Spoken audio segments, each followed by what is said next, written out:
All right, so welcome everybody. We're so happy to have you. I want to welcome you to Embracing Sibling and Peer Conflict, presented by Adventure Nannies and taught by Julietta Skoog, co-founder of Sproutable.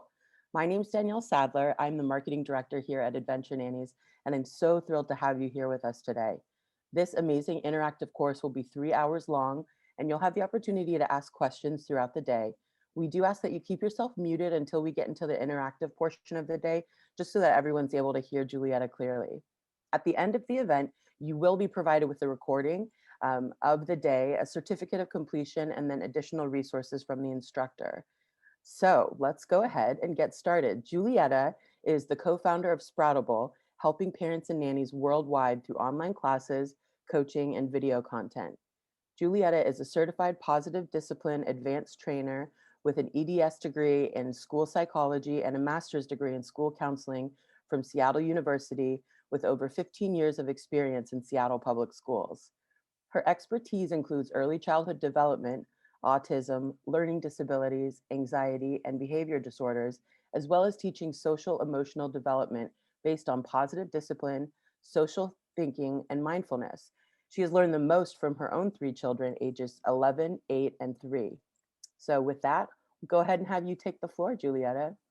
Thank you so much, Danielle. I am so thrilled to be here. I really just want to say how much I appreciate Adventure Nannies. Your organization is absolutely incredible. And I think what we really share, both between Sproutable and Adventure Nannies, is a real passion for valuing the profession that anybody is in who cares for children, whether it's teaching, whether it's caring for, whether it's just being with. I think we both just really believe so wholeheartedly that this generation really matters and that anyone that works with children really matters. And just the power of information, the power of learning together, the power of combining neuroscience and child development, and just an understanding of our world and where we are today, and just coming together in conversation can be really powerful for all of us. And so I'm really grateful to be here today. So thank you for trusting me to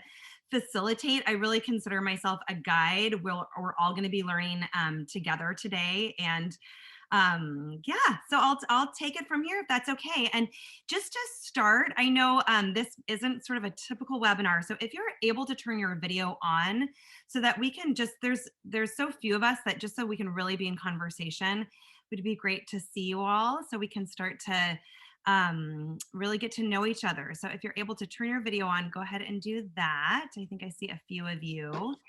And where we're going to begin here, welcome everyone. Hi. Yeah, it's all good. It's okay, no matter how you are. Yeah.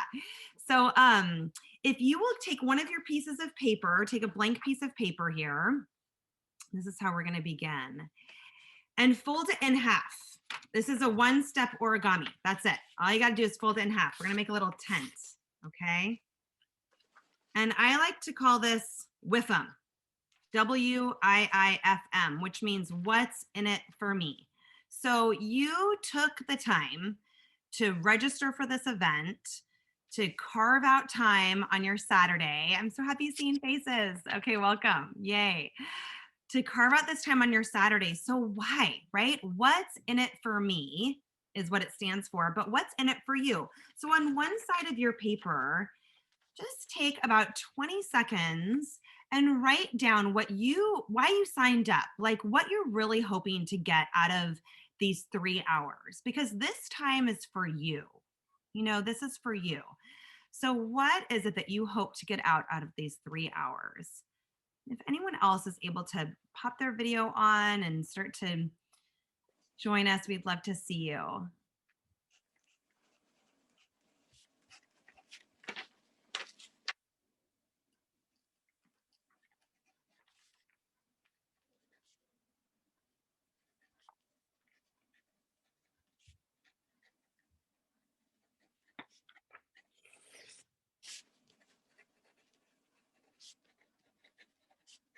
So just taking a moment just to transition into this space. Why did you sign up here? What do you hope to get out of it? And for those of you who are just joining us, welcome. Hi. Just folding a piece of paper and just writing down. And once you have that written, you can set it up right next to your computer or your tablet, wherever you are, just to remind you, just to have this intention of why you're here. You know, time is so precious. And this really is a beautiful opportunity to reflect on your experience with the children that are in your life and what you're hoping to get out of here today. Yeah, wonderful. And down at the bottom of your screen, you'll see a button called reactions. It looks like a little emoji.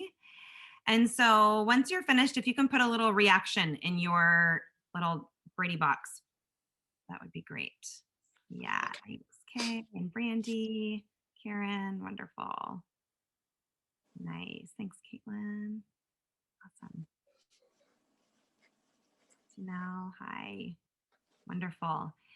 And please, if I am reading your name in any way the wrong way, please correct me. Names are so important to me and to us all. And so please let me know if I ever mispronounce your name while we're here together. Thanks, Kim, Patricia. Wonderful. Okay, great. All right.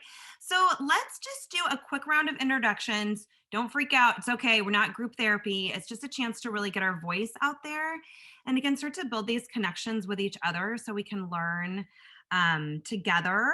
So, and I'll give a little bit more about our plan for today, but just really briefly, I'll just model this. Just say your name, where you are in the geography wise, and how old the children are in your life, just so we can get a pulse point on sort of ages and stages. So I'll go ahead and model that first, and then I'll go ahead and call out, because I know everybody has a different view. So so I'll just go on to Meredith, and then Patricia and Brandy and Kay and Megan, Caitlin, Janelle, Kim, Marissa, Karen, Krista, Nancy, Heather, and Megan Whitelaw. Okay, so I'm Julietta. I'm here in Seattle, Washington, and I am let's see, I think just like Danielle said, I have 3 children currently in my life, my 11, 8, and 3-year-old. And the children that I mostly worked with, both as a nanny and then also in schools for many, many years, are really preschool and early elementary ages. Okay, and I'm so happy to be here. Meredith. Hi, I'm in Grosse Pointe Farms, Michigan. It's right next to Detroit. I've also worked in New York as well. I currently nanny for a family that has a 10-month-old, a 2 3/4, she turns 3 in April, and a 4-year-old that turns 5 in April. Okay, welcome, Meredith. Hi from Michigan. Hi. Okay, Patricia. Hi, everyone. I'm Patricia. I'm in Port Hueneme, California, which is about an hour north of Los Angeles, 45 minutes south of Santa Barbara, kind of give you a space. It's a little military town. The family I work for, I do a nanny share of cousins. So I have a girl 7, and then the boys are in the other family, and they're 5.5 and 2.5. Okay, fun. Hi from California. All right, Brandy. Hi from Denver. I'm here. I have a 3-year-old, almost 3-year-old, and 1 on the way. Wonderful. 3-year-old and 1 on the way. And say one more time where you were from. There's a little feedback. No problem. Yeah. It's because our nanny Megan signed up for this too, so we're both watching you. Oh, fantastic. So we can tag team my 2-year-old. I love it. Yeah, so awesome. He's almost 3. Yeah, that's why I walked away. But yeah, so we have a 3-year-old, and then I'm pregnant and due in March with another one, and I'm excited for this transition, but I need all the tips I can get. Fantastic. Well, you are in the right place. We will definitely address just how to welcome new baby and set the stage. And then Brandy, where did you say you were? Denver. Denver. That's right. Okay. Awesome. Denver, you guys, Colorado. we are really covering all of these states. This is amazing. Okay. Welcome, Brandy. Okay. Hi, Kay. Oh, you're muted. One more time. It's tricky. Yeah. There we go. I'm Kay. I'm in Chicago, and I currently work with 3-year-old twins and their twin boys and their 18-month-old sister. Wow. Okay. Hi from Chicago. Well, I shouldn't be complaining about the colds here in Seattle, right? It's freezing here. Okay. Wonderful. Okay, so twins in 18 months. Wow. Okay, fantastic. You are definitely in the right place. Okay. Megan, hi again from Denver. Hi, I'm Megan. I'm Brandy's nanny, as she introduced me.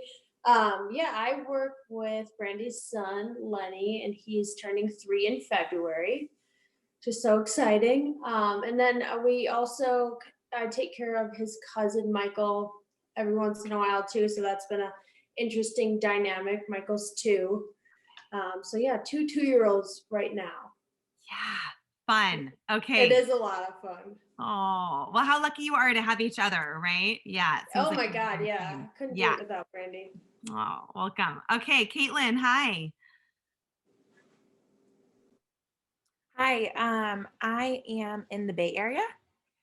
Oh, I'm in California, and I work with a 6-year-old and an 8-year-old. I am a private educator, and I do nanny stuff too. So fantastic. Welcome, Caitlin. I grew up in Berkeley, so oh, say hi to the Bay for me. I will. Welcome. Okay. Hi, Janelle. How are you? Are you there? Hi, I'm here. Hi, welcome. Thank you. I'm a nanny in New York City, and I have a 1.5-year-old and an 8-year-old.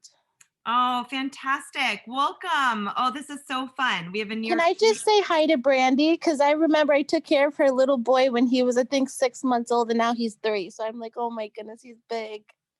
Oh, sweet. Oh, I love this connection. Yay. Welcome. Well, wonderful, Janelle. I'm so glad you've got our East Coast contingent rounding out with New York City. This is so fun. Yes, thank you. Wonderful. Okay. And then I don't actually see, let me see, that for some reason the name came off and you just popped in here with a little like trees in your beautiful background here. And yeah, will you introduce yourself? I'm not very Karen. Hi. Is that me, Karen? That's you. Hi, Karen. For some Hi. reason your name wasn't there. It went away. Yeah. Hi. Oh, okay. Hi. Yeah, so I am in Metamora, Michigan, which is about 50 miles north of where the other person, Meredith, is. And I take care of a 2-year-old and an 8-year-old. And then I also spend a lot of time with my nieces who are 6 and 9. So 6 and 9. Okay. Well, welcome. Another Michigan. Love it. Okay. Welcome. Thank you so much, Karen. And then also same thing, for some reason the name popped off and you just came in, but welcome. You've got a little beautiful thing on your wall in the background. Yeah, hi. Marissa, there you are. Hi, Marissa, and you just came off mute for a second. Hello? Yes, hi. Hi. So I'm Marissa. I'm in South Dakota, so Sioux Falls, South Dakota. I was a kindergarten teacher for 3 years in Arizona, and now I'm kind of a private educator / nanny for an almost 4-year-old and an almost 3-year-old. So got all that early childhood. You definitely, absolutely. Welcome, yeah. Marissa. That's so great to have you. And then say one more time where you are currently. Sioux Falls, South Dakota. South Dakota. Okay. Love this. Okay. So fun. And 4 and a 3-year-old. Marissa, welcome. Thank you so much for being here. And then Kim, are you here? Okay. Yes, I am. Hi, welcome. Hi. Excuse me for not being on camera. I had surgery. I'm a hot mess. No problem. Absolutely no problem. I just always want people to know you're welcome and love to see you. You can show up any way you need to. Yeah, welcome. I'm Kim, the current INA 2020 Nanny of the Year in Brooklyn, New York. Oh, wow. I'm a mom of 2 boys, and this is why I'm here. 10 and soon to be almost 14 on Tuesday, and they're constantly fighting, and I just need to get tips about that because a newborn nanny and NCS, and I usually deal with the age group 0 to 6 months to 12 months possible, and this teenage years is getting to me, and before I have to rip my hair out, I need the tips from you for this sibling conflict. Oh, welcome, Kim. Well, such an honor for you to be here and Nanny of the Year. And what I love about you coming in with these older ages is that what you'll see today, and as we really dive into the conversation, is that these principles really apply to all ages and all relationships, right? So a lot of what we're going to be talking about is what I use with my own siblings as well. So thank you, Kim. Okay, Thanks. Krista, are you here? Okay. I sure am. Hi, Krista. Hi. I am laying in bed. I'm not feeling so well. All but good. Glad to be here. I actually do not work with kids right now. I work at Adventure Nannies. And it's great. And I see some familiar faces here, so that's awesome. I love that. I'm just here because I was a child of sibling rivalry and still am. So, but no, I just I'm always just interested in learning just new things about caring for children and learning how their brains work. And yeah, I miss working with kids. And so I'm so excited to hear today. Fantastic, Krista. Thank you. And where are you? Because I know Adventure Nannies, you're kind of all over the place. Yeah. Yeah, I'm actually close to Kim and Janelle. I live in Brooklyn. So yeah. Awesome. Well, welcome. Thank you. Thank you. And then Megan Whitelaw, are you there? Hello. Hi. Hi, I'm in Raleigh, North Carolina, nanny and virtual school assistants for a 3 and an 8-year-old. Wonderful. Thank you so much, Megan, for being here. North Carolina in the house. Love it. Okay, Heather, and then we'll round out with Nancy. Hi, I am in North Carolina and I nanny for a 9-year-old, a 7-year-old, and a 3-year-old. 9, 7, and 3. And Heather also in North Carolina. Welcome. So happy you're here today. Thank you. And Nancy. Okay. All right, everyone. Well, thank you so much. Can you hear me? Oh, yep. There you are. Go ahead. Sorry, please forgive me. I'm driving. I'm in the middle of moving, and I didn't quite get to my destination before we started, but I'm listening closely. No, go ahead. So I'm in High Point, North Carolina, not too far away from Megan. Just moved down from Annapolis, and I've started a new job with a 19-month-old and also 6, 9, and 12-year-old. Okay, wonderful, Nancy. Well, welcome. Okay, drive safe, and so happy that you're here, and definitely all lots of ages and lots of kids. So Thank you. Good luck with the move. That's always so stressful. I know. So thank you. I'll be there soon, and I can plug in regular. Sounds great. Okay, take your time. Yeah. So wonderful, everyone. So I think it's important for us all just to really see each other, as humans. I think on Zoom and with screens, we can forget that we're all real people, right? Just like Chris said, we're all in our bed or in our bedrooms or just in our homes and doing a lot throughout the week. And there's such a collective, just so much energy, happening. And certainly just anybody that's caring for children or in families just knows there's a relentlessness and an energy that's constantly going. And so just taking the time to connect and see each other and, humanize each other, say our names, really kind of imagine each other all in our own little parts of the country is really important. So thank you for that. And I'm just so excited to be here today with you. So as Danielle said, we're going to take ourselves through the arc of a 3-hour workshop. I'll do a lot of presenting, but I'll also be sending you into some breakout rooms and being able to really learn experientially as well. So, and then we'll take a break at 11 and at 12 also. And so just a really quick bio break, just to take our eyes away from the screen for a moment, take some sips of water. I'll lead you through a little mindfulness activity. So just know we'll have those breaks as well.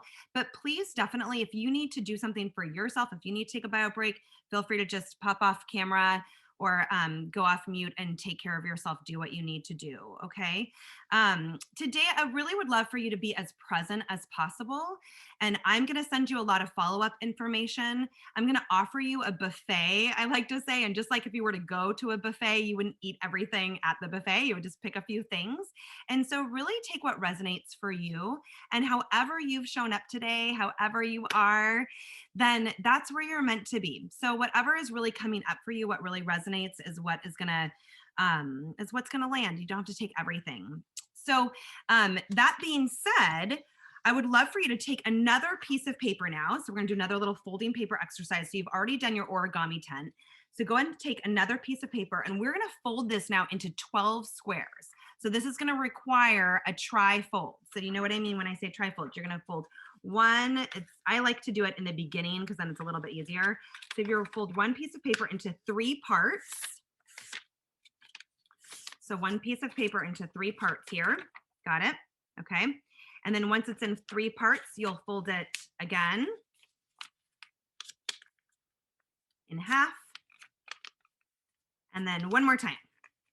So you're going to end up with a piece of paper with 12 squares. Okay. End up with a piece of paper with 12 squares. Okay, so you folded it, I'll say it one more time. So you take one piece of paper and you fold it into thirds. And then you'll fold that one in half. And then that one in half again. Okay.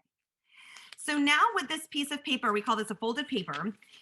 This is what I would like for you to take some notes on. So if somebody says something that's an aha for you, if I've given a little tool or a tip or something that really resonates for you and the children in your life, or how you can use it, whether it's for your 14-year-old Kim or whether Kay, it's for your 18-month-old, you know, it doesn't matter what, like put a little nugget in each of the squares, okay? And if you have already filled up with 12, you can turn it over and start adding more. But really think about at least getting 12 takeaways from today, okay? So any takeaway, aha, a little note to self, something that really resonates for you, you'll put each one of those in one of your 12 squares, okay? If anybody has a question, always feel free to raise a hand, or you can use that reaction button to just put, so that you don't have to take yourself off mute. Okay. All right. Okay. So wonderful, everyone. I have one more little challenge for you here. We can do this. Okay. So you are going to actually rename yourself right now. So I want you to go up after we've done those introductions. We know who each other are.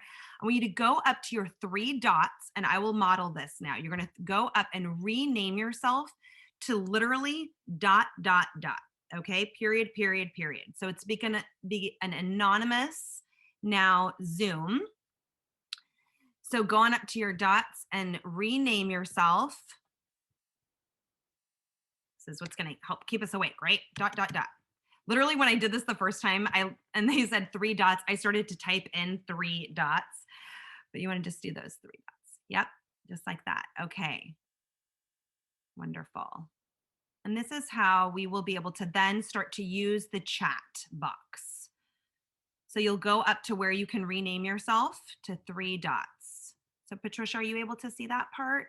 If you go up to your right top corner, there's the 3 dots.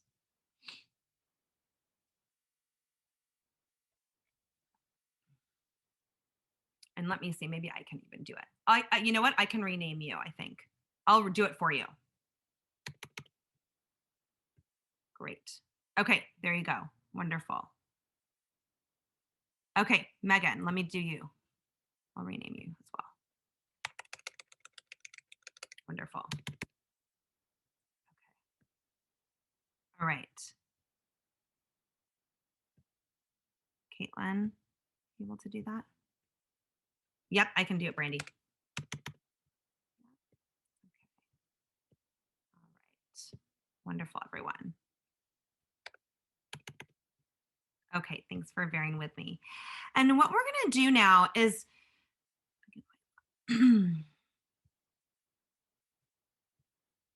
wonderful. Okay. So what I want you to start to do now is to think about the challenges that you have, right? This is the signing up for here. What are the sibling challenges that you encounter in your experience. It could be for families that you worked in the past, could be currently, it could just be in general that you know about with other people that you are working with. What are those challenges? You're going to type this in the chat. Do not hit enter. So just start to write it without hitting enter. So go on into the chat. Do not hit enter yet. You're just going to be typing. So taking a moment to really reflect on what are those challenges that you have, those sibling challenges. We'll just take a few moments here and take your time. So you're not hitting enter yet. You're just typing in those challenges.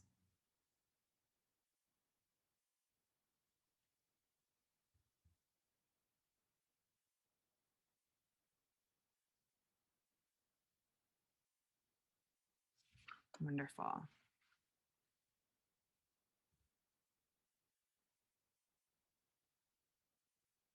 Okay.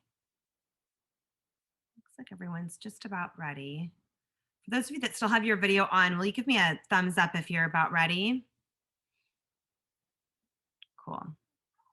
Okay, so typing in challenges, just a few more seconds here. All right, and then we're gonna hit enter when I'm gonna count down 3, 2, 1, and then hit enter. We're calling this a chatterfall, kind of like a waterfall, all right? So 3, 2, 1, go ahead and hit enter. Okay. All right, everyone. Okay, so go open up your chat and let's read these together and see what you notice.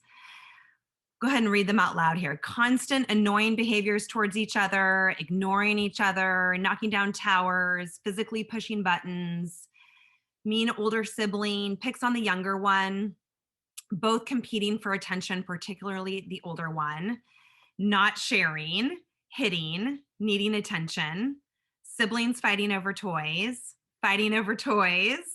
struggling with sharing. All I'm doing all day is breaking up fights, arguing, fighting, saying mean things to each other. Siblings learning how to take turns with toys. So the challenge is that they're not taking turns with toys, right? Respectful communication instead of hitting or kicking. So the challenges that we see are that hitting and kicking. Sharing toys, hitting, asking the non-wanted person to leave the shared space. Melting down into an argument without being able to really express themselves. Parent treating siblings differently. Jealousy because siblings' perspective gets more, the sibling perceives the other gets more attention. Wanting to do something because the other sibling is doing it. Older siblings saying drastic, violent things about the youngest with annoying behavior and not listening. Let's see, very bossy and different dynamic between the two. So one is very bossy, 4-year-old, 2-year-old more easygoing. And strong, domineering, pushing back, becoming emotional. Okay, wow, big list. So what do you notice about this list? What do you notice? Go ahead and just take yourself off mute. What do you notice about this list? A lot of it's similar.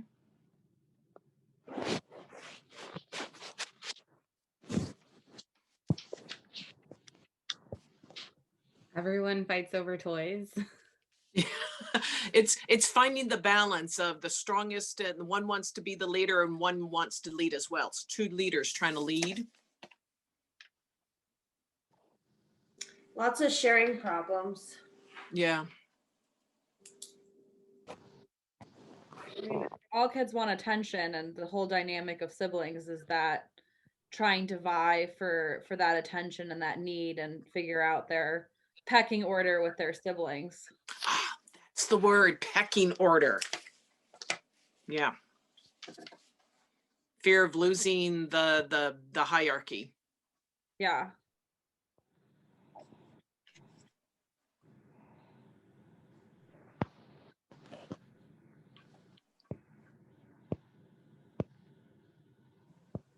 I mean, I think the amazing thing is if you're in childcare long enough and you go into as many homes, because very few people are like nannies where they go into a lot of homes, or I used to be a really expensive babysitter, and you see patterns. Like you're like, wait, I've seen this dynamic before at this other family, or I've seen this before. So it's amazing how you see patterns that happen from like siblings. Yeah, Thank you so much. I just got kicked out. So I that's never happened to me before, but I'm back and I jumped right in as you're sharing just the patterns that you see. I mean, is that what you were saying? Just that these are like where you see everywhere, right? Thank you so much. What else did you notice about that list? Anyone else willing to share?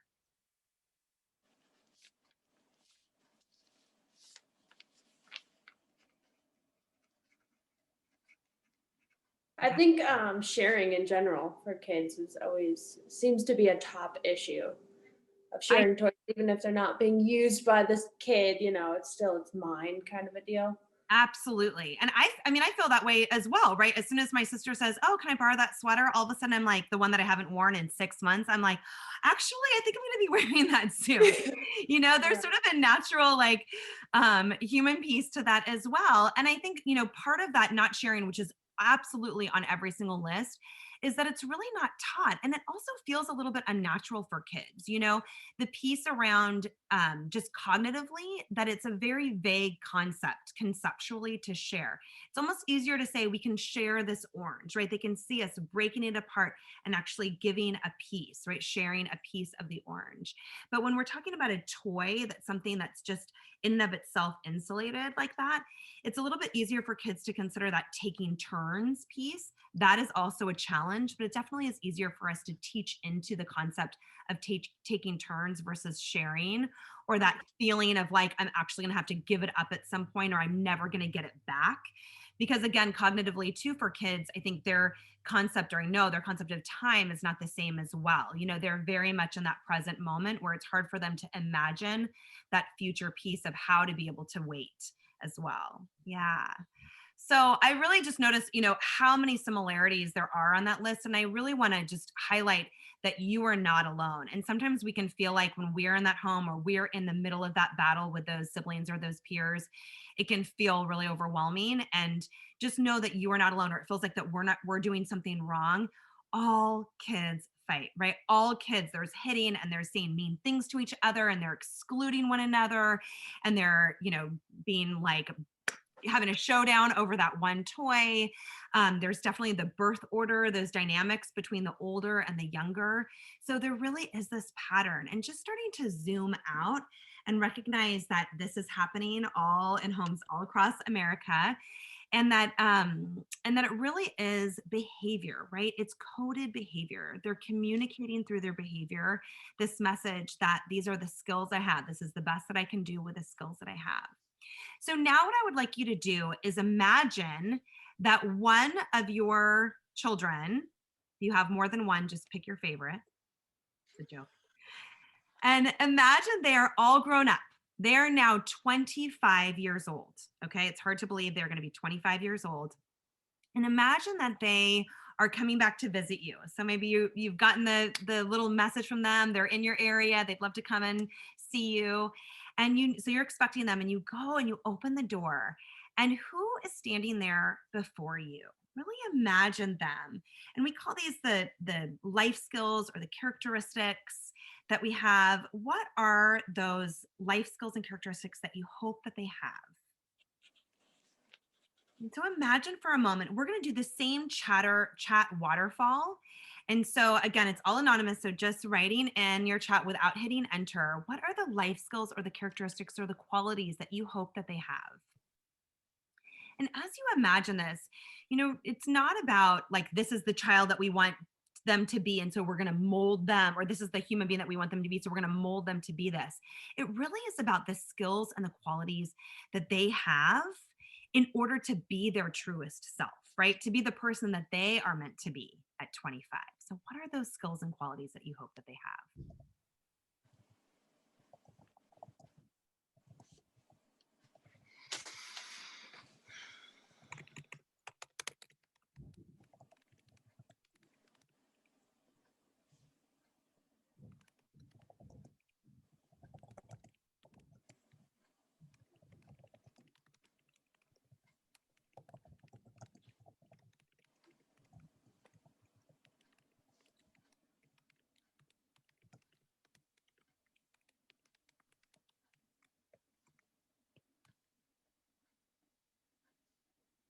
Okay, go ahead and hit enter. 3, 2, 1. Yeah. Beautiful, everyone. So now when you see this kindness, respect, able to receive and give love, loving, generous person, willing to help, helpful, big heart, respectful, kind, generous, very successful lobbyist or lawyer, leading a team, but doing so with a strong moral compass, level-headed, good communicator, respectful, problem solver, confident, kind, sense of humor. Definitely, we need a sense of humor to navigate the world, right? Respectful, happy, strong, patient, empathetic, respectful, perseverance, definitely that grit. Yeah, let's see, confident, humility, generous, kind, empathy, analytical skills, able to control their emotions, respect, compassionate, generous, self-aware. Yeah, I hope they've learned to see things from the perspective of others. So that perspective taking, maturity, how to meet their own needs and have boundaries, boundary keeping, open heart, able to speak his mind, and a leader. So beautiful. So what do you notice about this list now? As you heard me say it, what were some of the things that you heard? What were some of the repetitions?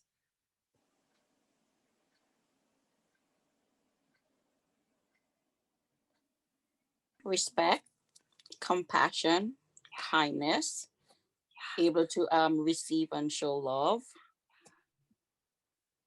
Yeah, Kim, thank you. Yeah, so really these beautiful, like emotionally intelligent inner qualities, right? Within relationship, it's this respect piece, this compassion, able to show love, right? Being in relationship with other people, this generosity, this sense of boundaries, right? This real strong person that's able to communicate. So here we are living in the land of challenges, right? Hitting, kicking, throwing, being mean to their siblings. And our goal ultimately is for them to be in relationship, to have these skills.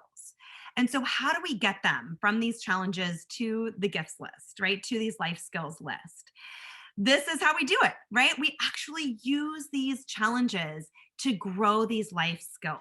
Okay. And so this is really the framework and the shift that we are going to take as grown-ups who are with children. So I'll go ahead and share my screen out. And I really want you to just hold those two in your mind. I'll copy and paste them into a little framework during our first break as well. So we'll keep going back to those, but really considering the challenges that we're in and how we're going to use those to create and build and teach those life skills. So I'll go ahead and share my screen now. You all. Don't you love how we always have to say that I'm sharing my screen? Okay. Okay, so here's where we'll begin. So this first part is really about how to embrace these challenges. And we are going to do that so that we can be the coach, okay? And so the first thing we're going to do is embrace this conflict. We are going to embrace those challenges because we know that it is through the conflict that we can teach them to be compassionate. It is through the conflict that we can teach them how to be kind. It is through that conflict that we can teach them how to solve problems, right? How to take perspective from the other person. These are my two kiddos. This is Josephine and this is Violet from a few years ago, many years ago. They're now 11 and 8. So this is probably when they were maybe 8 and 5. And really, just so you know, like it's not like our home is conflict free, right? We're constantly having squabbles and sharing, and this feels unfair, and she makes me so mad.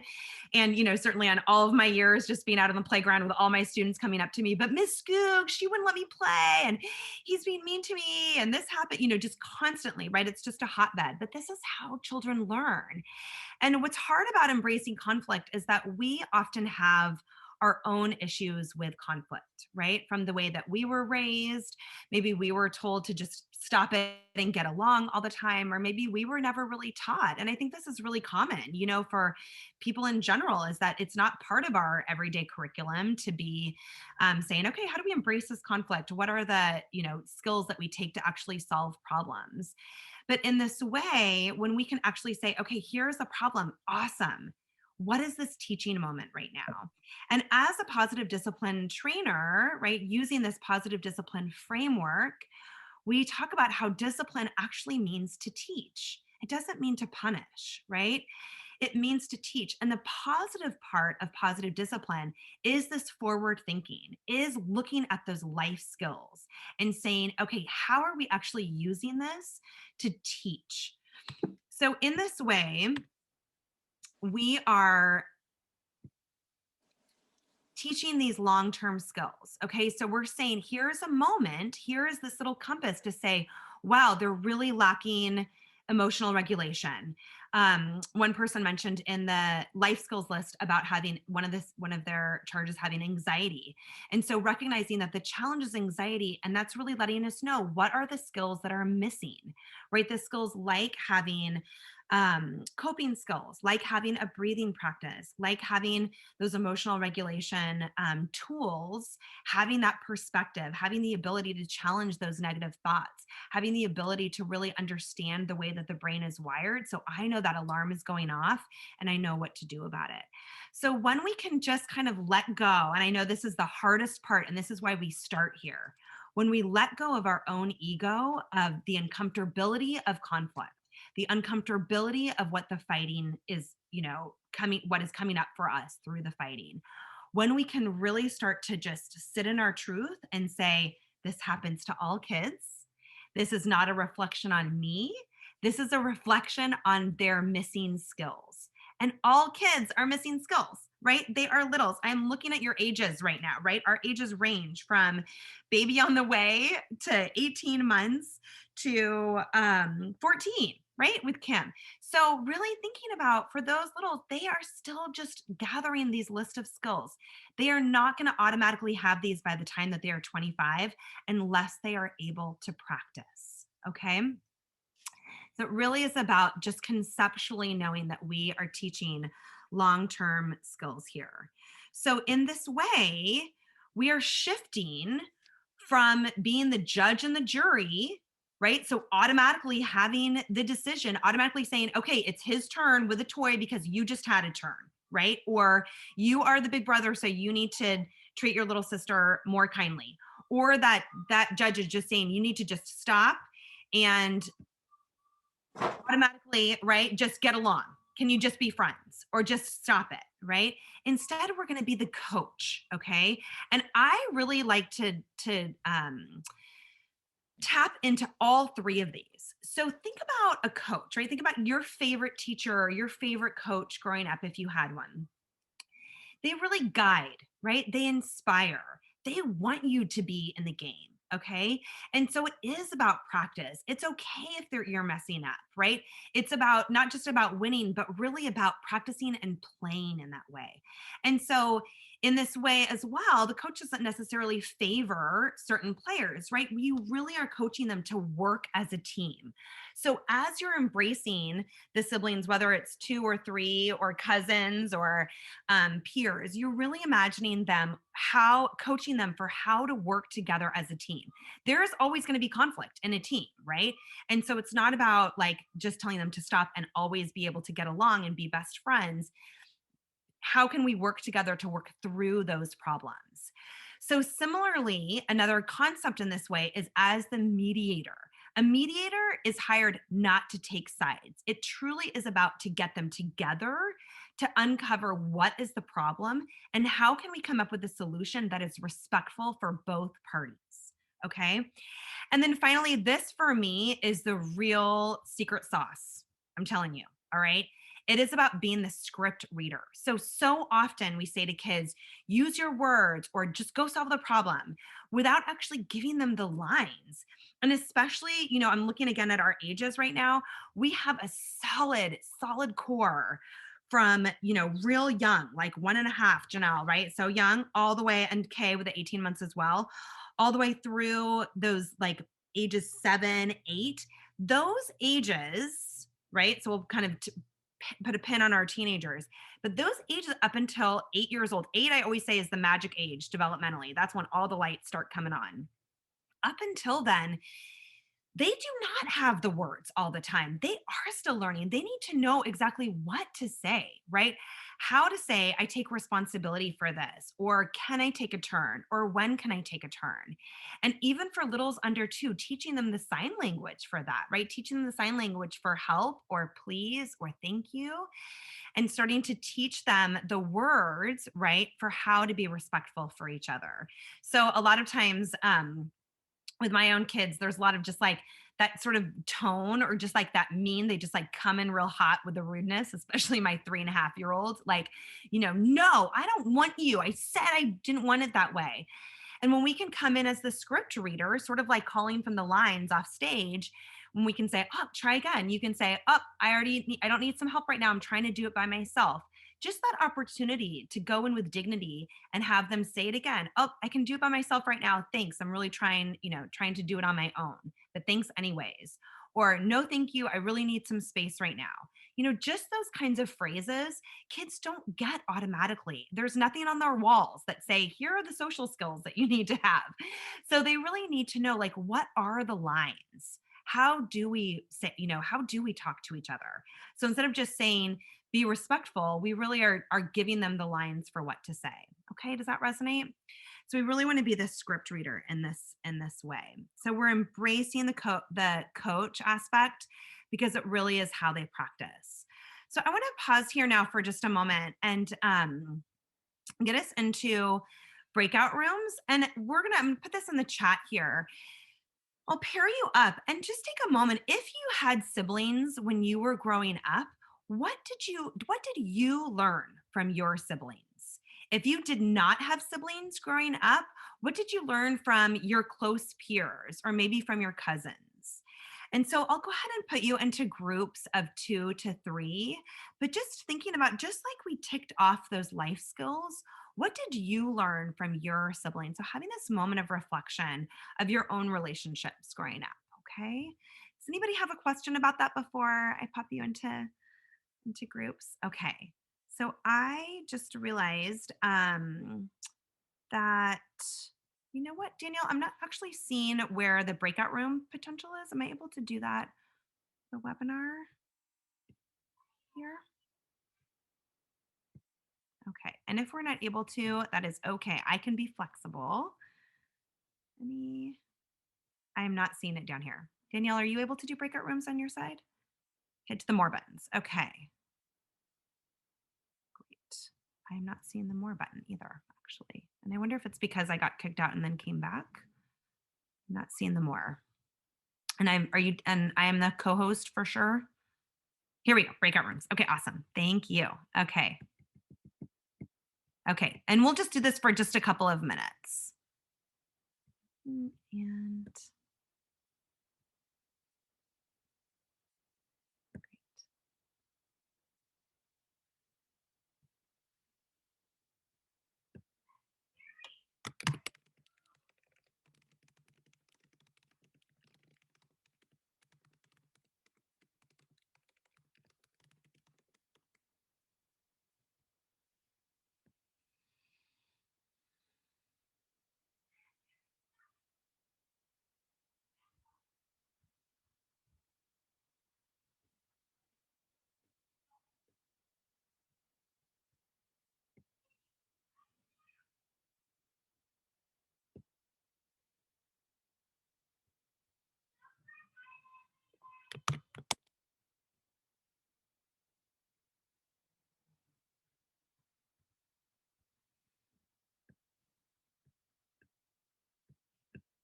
Hi. Okay, welcome back.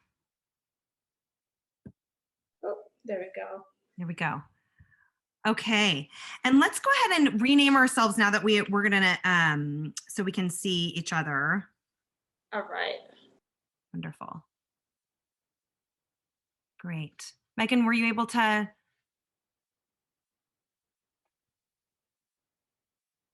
be in conversation? Great. Okay, good.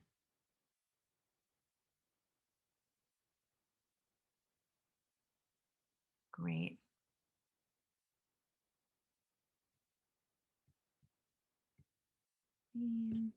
Yeah, no, I had a really good chat. I'm already forgetting. I think her name was Danielle. I'm the worst with names. Nice. But yeah, it was really, we were almost opposite. She had just one sibling and I have 4 other siblings. Wow. Yeah, it's kind of nice. And where are you in the lineup? I'm second youngest. Okay, so number 4. Yeah. So you really learned a lot, I'm sure. I mean, right? When you think about like being in a home with 5 other people, right? Oh my gosh, absolutely. And just how different people are, even though you come from the same family, like every is so different from one another. Yeah, this is well, and this is actually like a really beautiful segue as everyone is just rejoining us. Thank you, Megan, for sharing that. So go ahead and rename yourselves if you can, and just give a little wave or pop up your reaction if you are having a hard time doing that. And I think everybody should be joining us again soon. So Megan, is it okay that I share that your that experience for you? Okay, wonderful. Okay. So so thank you all for being in conversation with each other and just engaging. And I think this is important to reflect on your own relationships because I've done this 100 times with groups of people, and sometimes the skills are really positive, right? Like I learned loyalty, and I learned how to be flexible. I learned how to, all the things that come along with sharing a room, all of those kinds of skills and negotiating. Even for my 3 kids, like 2 of my kids share a room, and all the things that they are learning to, through that aspect. But like Megan was saying, she had 4 siblings. So she was a family of 5, and she was number 4 of the youngest. And so for her, thinking about like all of those skills that she learned and how different, even in the same home, how different each of the siblings' perspective is. And so just understanding this psychologically, we can understand how birth order really can shift for how each child sees themselves. I even think about this for little Leona, my youngest, my 3-year-old. She's growing up in a loud house, like full of fun, and there's like jokes and pranks and busyness, and like everybody's got responsibilities. And so this is the world that she sees, and so this is where she just automatically comes into, whereas my first, we were just all eyes on Josephine, and she was sort of living in a little grown-up world, and she's definitely more of that firstborn rule follower, kind of older soul a little bit. And so you can just see as they get younger, there's a little bit more playfulness and just ease with the grown-ups around them as well, more confidence that we had going into that aspect. And so just starting to pay attention to the objectivity, of how kids are seeing things without judgment. And this is where that mindfulness piece can really come into our way of being with children, really, again, letting the ego out of it and just dropping into curiosity. So we use the metaphor of an iceberg a lot, from where we see the behavior that we see versus what's going on below the iceberg. And so often what we see for kids is really just a solution to a problem that we don't see. And this will really play out, Brandy, with your new baby coming. And we'll actually use this as an example in just a little bit here.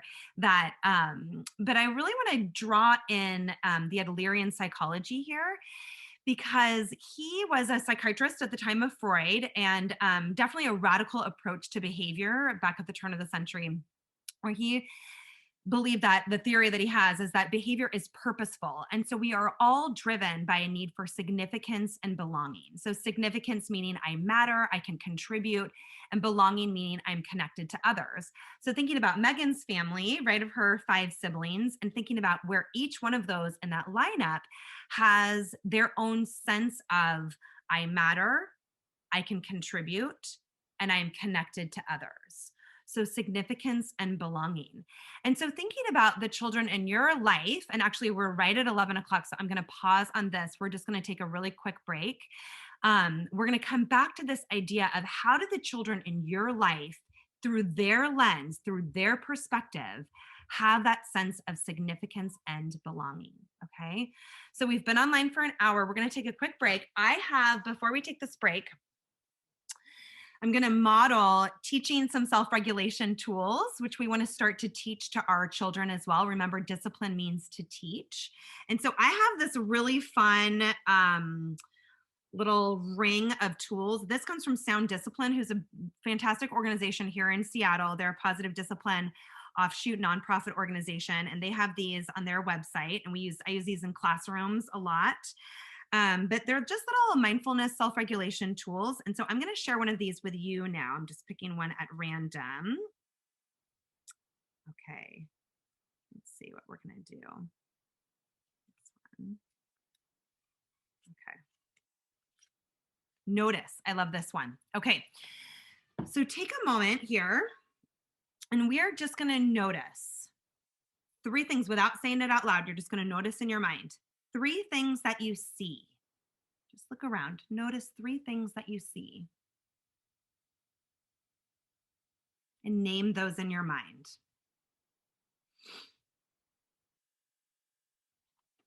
Okay. Notice 3 things that you hear.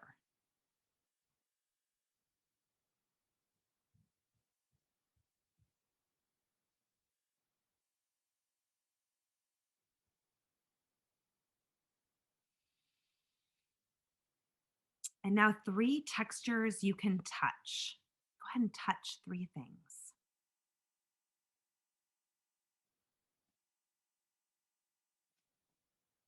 Yeah. Nice, everyone. And just notice, now notice your body. All right. Notice that sensory experience. This is a really beautiful thing to do with kids too. Okay. So you're going to turn off your video. You're going to mute yourself, and we're going to come back in 2 minutes. Okay. Take a quick bio break. Hi, welcome back, everyone. Look at everybody on time. Thank you so much. Welcome back. Welcome back. Wonderful. And it looks like many of you have been able to rename yourself. Feel free to rename yourself if you haven't yet. Great. And for those of you, if you can see this, I'm going to jump back into our conversation around Alfred Adler. And would anybody be willing to read, who can see the screen, maybe Megan or Marissa, I see you just put your glasses on. Marissa, maybe you can read. Will you read for us? Okay, here's our challenges list. We already have this. Will you read this quote for us? Nice and loud.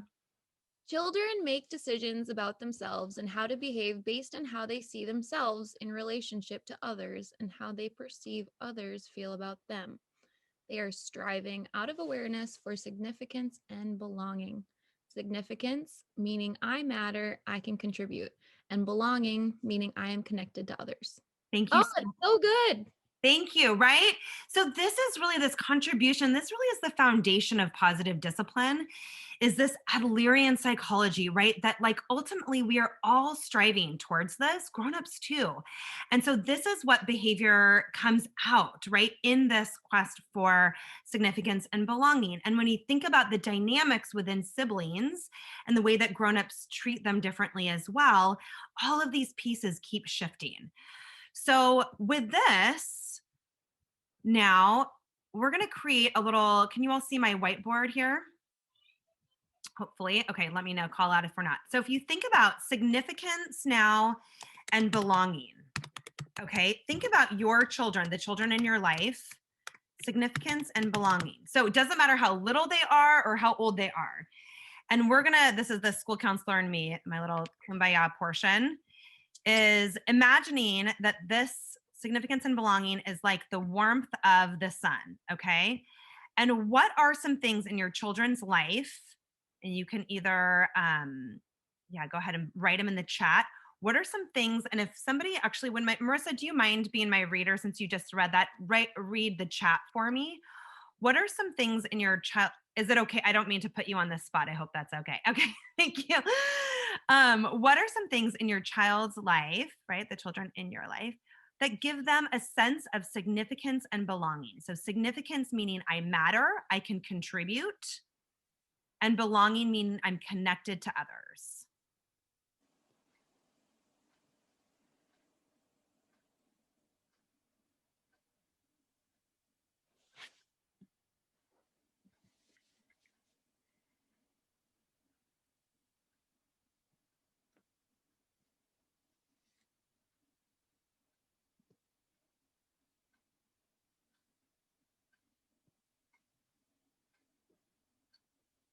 Are you seeing anything there, Marissa? I'm not. Okay. I'll say it in a different way. So what are some things that you see in your child's life? So for example, when they're able to help with a younger sibling, right? Or when they're just feeding the dog, or when they're learning a new skill, or when they are the ones to decide what lunch is going to be that day. What do you see? Yep. So household chores. Proud of the artwork he creates, mailing it to grandparents. The 4-year-old helping with the baby, being able to take care of their own body and making people laugh, teaching their sister new words, having a reliable role in the family. Your efforts are needed and valuable. Can be chores, can be a weekly routine, showing them new skills. Personally with me, I take care of, the 2 toddlers, and I let them make smoothies with me every day and let them help me with making lunch and breakfast and, putting those life skills onto them. It feels like they're belonging and they're contributing to making food. When Lenny is able to do something physically challenging on his own, cleaning up by themselves, putting laundry away. Wonderful. Yeah, so many things, right? Look at how capable these children are, okay?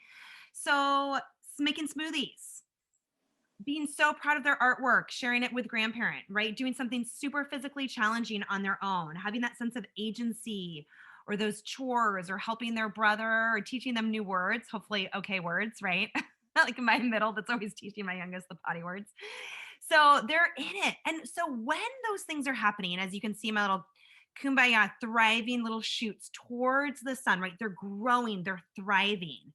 What behaviors do you see when they're showing that artwork to the grandparent? Like Marissa said, when they're actually making that smoothie, or cleaning up, or putting that laundry away, or doing that physically challenging thing, how would you describe their behavior? What do you see? You can go ahead and just call it out. What do you see? Excitement. A lot of times they're just so excited to show off what they're doing or what they've contributed. Yeah, they're so excited. You can see them visually light up, like they are so proud of what they're doing with you, and they feel like they're contributing, and it's fun. Yeah, they light up. I literally see them grow taller. My middleist loves to make happy hour. And so she's like, whenever she does it, it's like she gets taller, her voice kind of goes down a little bit too. Yeah, confident. What else? They have like an increase of words that I've never heard them use before. Yes. Patience, a bond. They are patient. Absolutely. You see the bonding. They're bonded. Yeah, strong relationships. Totally. Yeah, cooperative. Yeah. And that bonding, right? You see them being kind to one another. Yeah. We could go on. What do you notice about this list? What does it remind you of? Like a good coach, I would say. It's funny when Lenny gets excited about something, he's always like, okay, like we've got this team, kind of a deal. Or like, okay, let's get all these wheels. Yeah, like sort of like this little coach, like really team. Yeah, right. Really working together, that collaborative. What else does it remind you of? What does this list remind you of? Maybe another list that we made together? It And mirrors put the that in the skills we're chat. hoping they'll have later. Yeah, Kay, absolutely. Right. This was on your life skills list that you want them to be confident, you want them to be patient. There's that compassion piece, right? The cooperative, the respect. We see respect really throughout here. The generosity, I think of Lenny when you were just saying that, like that coaching, like we've got this, really having that kind of generosity for other people and encouraging. And this is what Adler called this. When we look at these behaviors, Adler said kids are encouraged, okay? In contrast, when kids do not feel a sense of significance or belonging, they want, I love that we have this like random red line that just like came down from nowhere. I love it. When kids do not have a sense of significance and belonging, so maybe we say you're too young, right? Or you can't do that, or no, you can't play with us right now, or just let me do it, we're in a rush, a variety of ways that kids, either on purpose or not, that kids do not feel a sense of significance or belonging. And they want to get back up to the sun. All kids do, right? Even my most extreme students that would be like, I hate this school. I don't want to have friends. I want to get kicked out. Good. Send me to the principal. Like ultimately in their heart, they do want to belong. They do want to have friends, right? They do want to connect. They just don't know how. Okay. And so they're trying to get back up towards this. They just have a really goofy way of getting there. So what behavior do we see instead when children don't feel connected or don't feel like they matter or they're seen? What do we see instead? Acting out. Anger. Anger. Yeah. Frustration. They interrupt each other. Resentment. Yeah, they start picking on the other kids. Yep. Okay, and what do you notice about this list?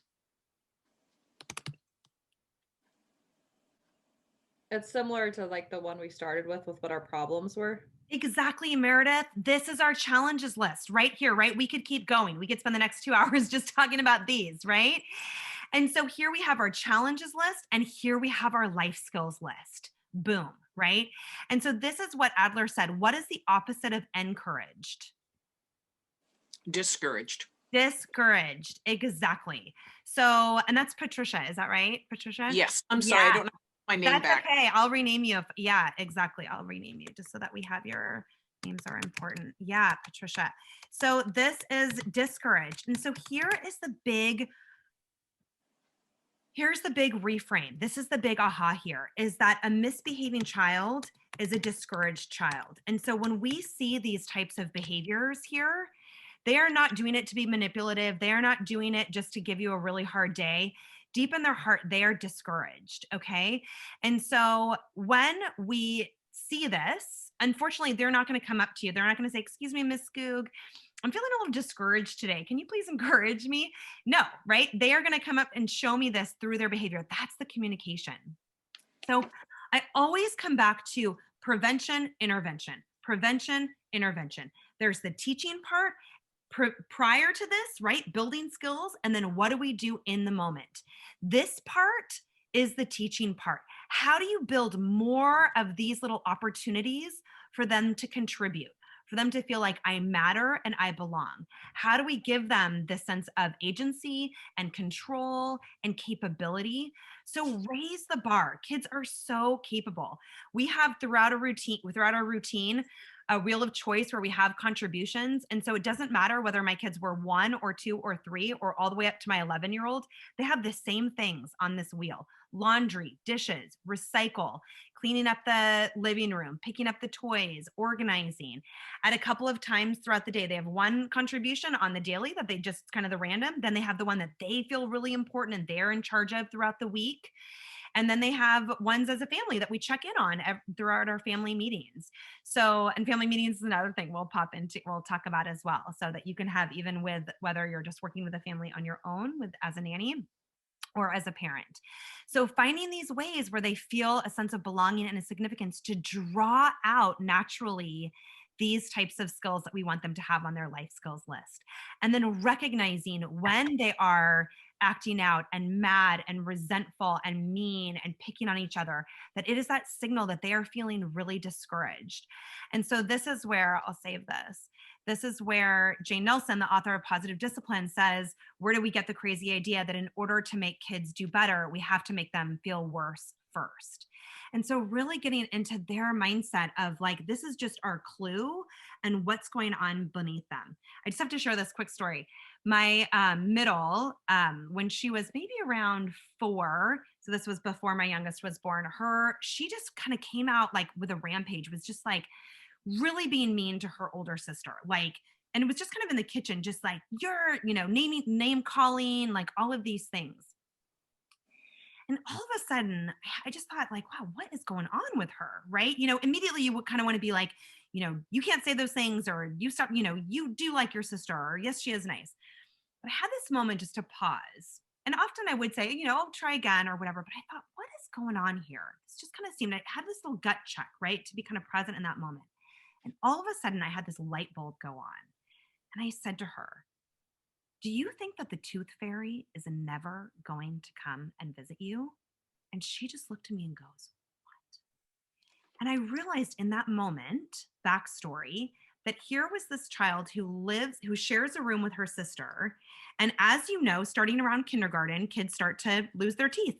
And in some families, the tooth fairy comes, okay? And the tooth fairy might write really beautiful letters and might leave a little quarter or a little sweet underneath their pillow. And here Violet, my middle one, was watching her sister receive these like amazing letters and gifts and notes from this magical tooth fairy. And she was getting nothing. And it had just built up for her where like, and I just, had realized it because it was the morning of the tooth fairy visit, that here it was. And when I said that to her, the tears started coming down. And I said, oh my goodness, I never told you. Guess what? You're going to lose your teeth too. Guess what? The tooth fairy is going to visit you too. Guess what? There's only a finite amount of teeth that actually get lost and then teeth grow back. Like there was this whole world in her head of like weird teeth stories that she had been telling herself that in her imagination, in her perspective, drove this behavior. So when we can really pause and just, take the time to like see what's going on, and people will sometimes say, but what if you don't know what's going on? That's okay. A lot of times we don't. But whenever we come in with the intention and that curiosity of what is really going on, we're able to join with them. We're able to connect before we correct. And we're able to go a little bit deeper to change their behavior. Patricia, go ahead. My question is, I'm loving all the symbolism here. Okay, I know what discourages my girl 7. And I know what causes her to act out and everything. It's because her core, she wants and needs to be the center of everyone's attention. And when it's not, the interrupting between the two adults can't communicate. The boy can't assert his will to want to play something different. That's why I'm here, because her whole life, her whole core is about being the center, because she is the only child of fawning, loving everybody, all the adults in her life just fawn over her because she is the only grandchild on one side. She's used to being the sun and wants to be the sun the whole time. So this is why I'm here, to balance it. She could still be the sun. Exactly. And here's the difference, Patricia. I'm so glad you asked this, because that's the nuance. And this is where I sort of draw from the Waldorf piece. It's not about being the center of attention or being the sun. It's having that deeper sense of contribution. It's contributing to others. It's how are you capable and contributing? So the chores, even if this came up a lot in the chat, right? It's about how are you giving to others? How are you helping others? How are you helping for the good of the community?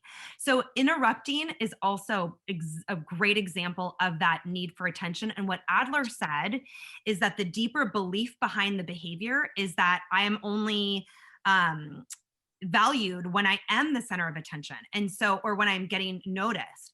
But what kids do is they crave connection and they settle for attention.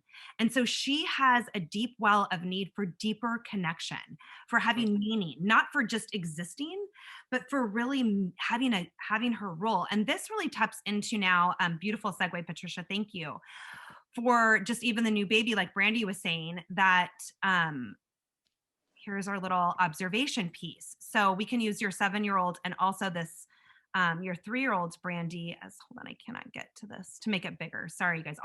As soon as this goes away, maybe if I can go up there we go. So here is the observation, right? So new baby coming in, or as you were saying, Patricia, your 7-year-old that like everybody thinks I'm so amazing. Maybe they even say things to her like, you're so pretty, or I love what you're wearing, or you're so like giving her things all the time. Kids are good perceivers, but they are poor interpreters. So her interpretation is that I only belong, I only matter when all eyes are on me, when everybody is letting me be first and have everything, right? Similarly for a new baby coming in, so for Megan and Brandy, I see baby getting picked up all the time. Grandparents are coming, presents are being sent just for the baby. Every time the baby cries, the baby gets picked up. So the interpretation is that this baby is pretty important, right? And Patricia, your 7-year-old is like, I'm pretty important, right? When these things are happening. So the belief is that in order to be most important, what do I need to do? For the 3-year-old with a new baby, it's to act like a baby. So that's where we see these new behaviors come out. The 3-year-olds, that people use the term regress. I don't like to use that term because it really is new behavior for them that they're trying on. They want to put on their diapers again. They're crying all the time. They want to be held all the time. They want to act like a baby. Similarly for your 7-year-old, right? The behavior that you're seeing is, I want to just be the center of attention because that's the only way that I interpret mattering. And so here's where we shift. This is where we come in and break that cycle, is that you are important when you also are the helper, when you are teaching somebody else skills, when you are learning a new skill, when you are so capable. It's that capability that builds self-esteem. It's actually having the skills. So in this way, right, we are also these are these kind of caregiving and parenting implications. How are we connected and firm at the same time? So we are connecting and we are validating, but the firmness comes from having the rules and the systems. So here's where we'll really jump into the actual tools. But I think it's really important for us to have this framework and a foundation of where kids are psychologically to understand where this behavior is coming from, because otherwise it's just whack-a-mole, right? We just keep on trying to stamp the behavior out. Okay. So, so here's where we jump right in to back into our presentation. You guys all doing okay? Okay. You'll tell me if you're not. Okay, here we are. Okay, so now, all right. So now here's where we jump in, and this is where now we are the coach. We understand where they're coming from, and now we really want to start to give them the skills. We want to start to shift the tools. So I like to use this concept of slice it thinner, and this is really coming from a teaching perspective, right? Meeting them wherever they are without judgment from where their skills are, right? So the first piece that I like to teach kids is this concept of being assertive versus passive. And I'm going to send you all a nice graphic of this too, which actually is so funny. I thought I had it, but I'll show you on our next break. But this concept is really important to teach directly to kids. So now all of these things that I'm going to be sharing with you, I'm expecting you to directly teach to your children.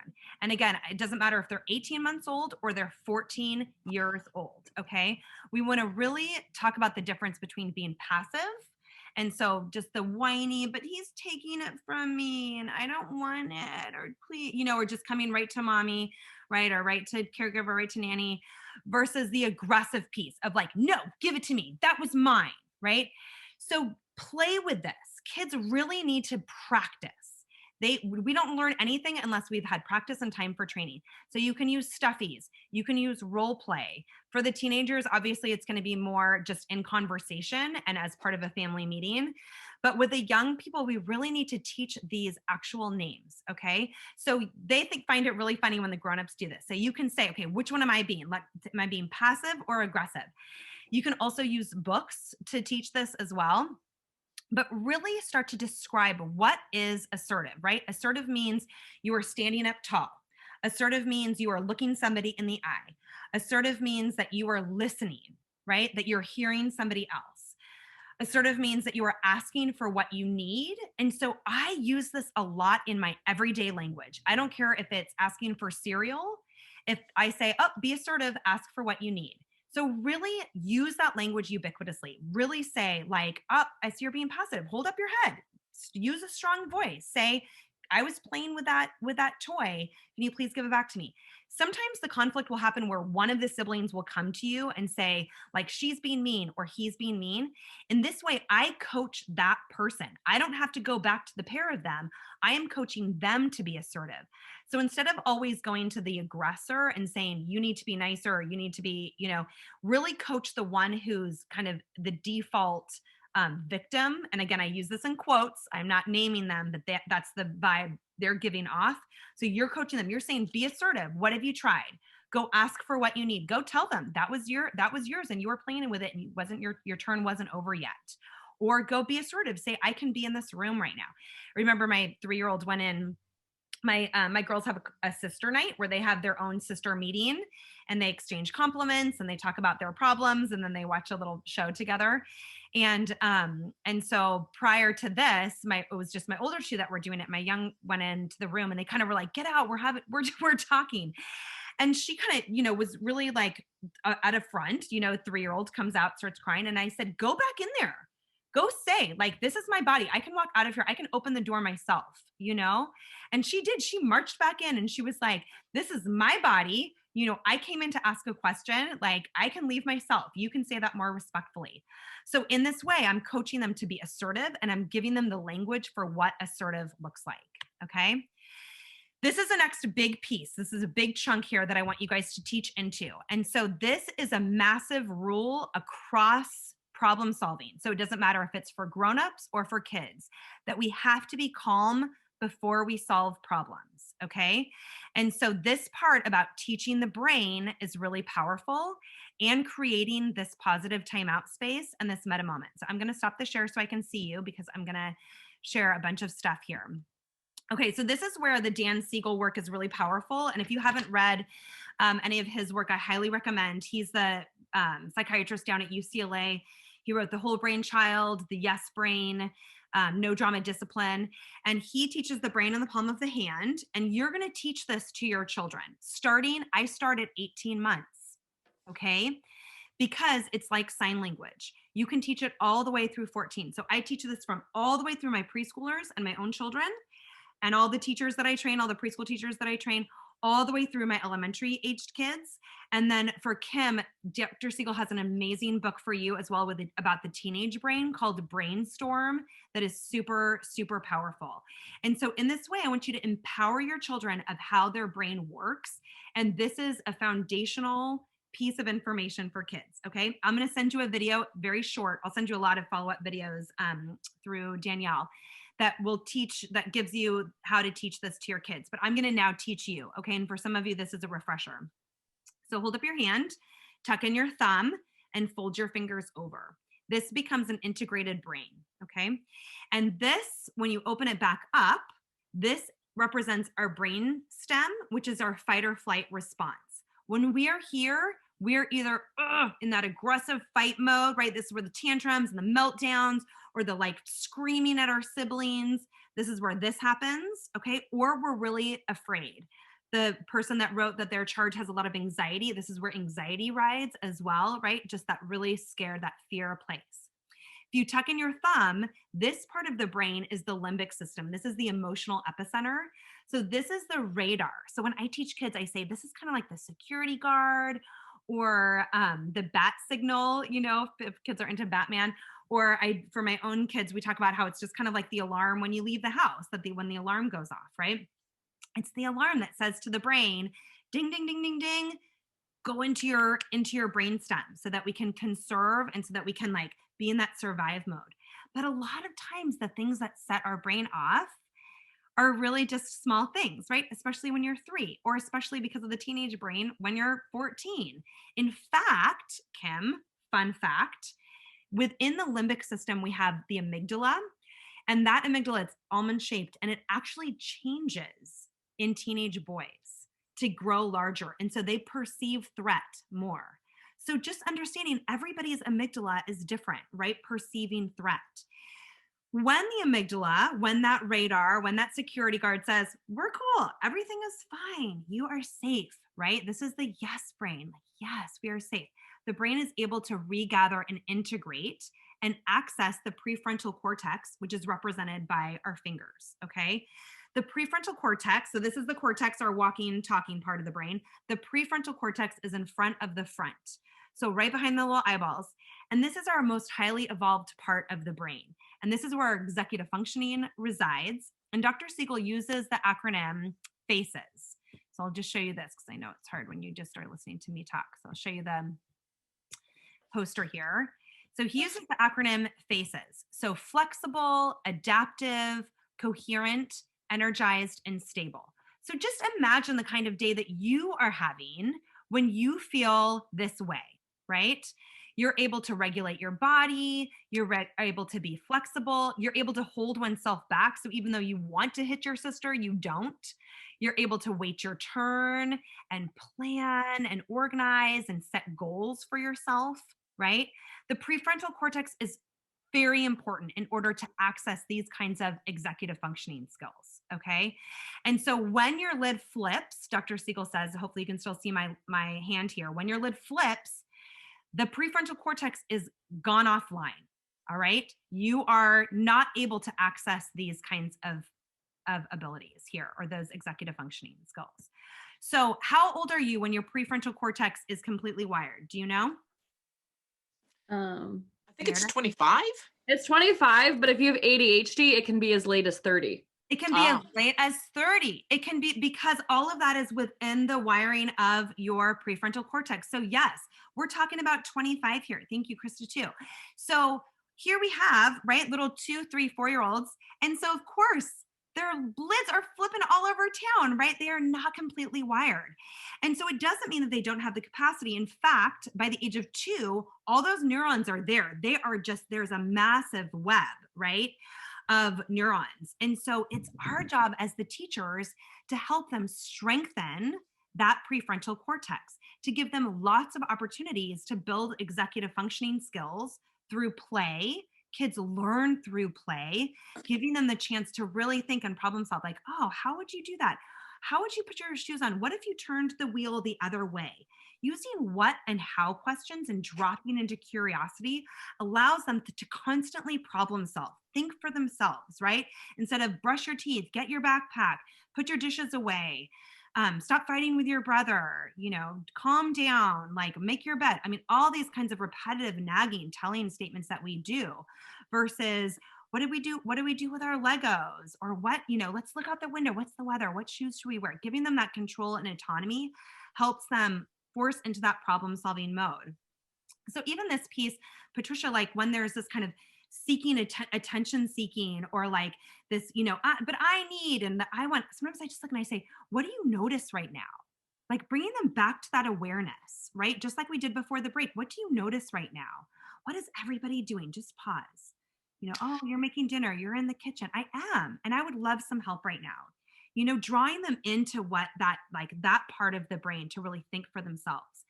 So understanding that when their lid is here, your only job as a caregiver is to help them get back to here. So here's where we get into the tools. Positive discipline calls this a positive timeout space. Terrible name. I've told Jane Nelson this. Positive discipline is a terrible name too, because I think it just implies if we're just happy enough and positive enough that all the kids will just follow along like little ducklings, right? But no, it means to teach, right, with connection and firmness. So in this way, the rule is we do not solve problems until our brains are here, Okay. So this part of teaching emotional regulation has to be done just like we have a classroom. So create with your kiddo, and I'll be sending this as a follow-up for you, the steps for how to create it so that you can go with your kids, but you're going to join with them. It's not about you being the perfect caregiver or parent and like creating this lovely space and saying, ta-da, right? Keep going back to that significance part. How can they be included? They be contributing. They're in relationship to you. They need to be involved. Have it be messy. It's not about being perfect. It's about learning new skills. So creating this positive timeout space. I love this book. I have my little kit over here that I'm going to reach for you. This is a great book. This is written by Jane Nelson. It's called Jared's Cool Out Space. And it's a beautiful children's book that you can, again, start really young. And I use this to teach kids about the brain in the palm. I read this to every single classroom at the start of the year. We talk about how, you know, he's just spilt some paint. What's going to happen to Jared's brain? So just even here, show me with your hands. Just show me. Boom, Marissa. That's right. Yep, Meredith. Right? We see that so clearly. And so together they create the positive timeout space. Jared knows what to do when lid flips, goes to that space and calms down. It's not as simple as that, we know in real life, but it has to start by creating. So when you have, here's my tricks. From 18 months to 3 years, when there is any sort of a comforting, whether it's a big tantrum, whether they've fallen flat on their face, whether their sibling has scratched them, if you can take them to the same spot, whether it's the same chair, I used the nursing chair, whether it's the same part of the couch, whether it's a little tent, that they have an association, a really positive sensory association with that spot for where they get comforted. It's a really nice precursor. Starting at 3, you want to create that space and theme it. I am telling you, kids love the theme, whatever they're into. Planes, dinosaurs, fairies, mermaids.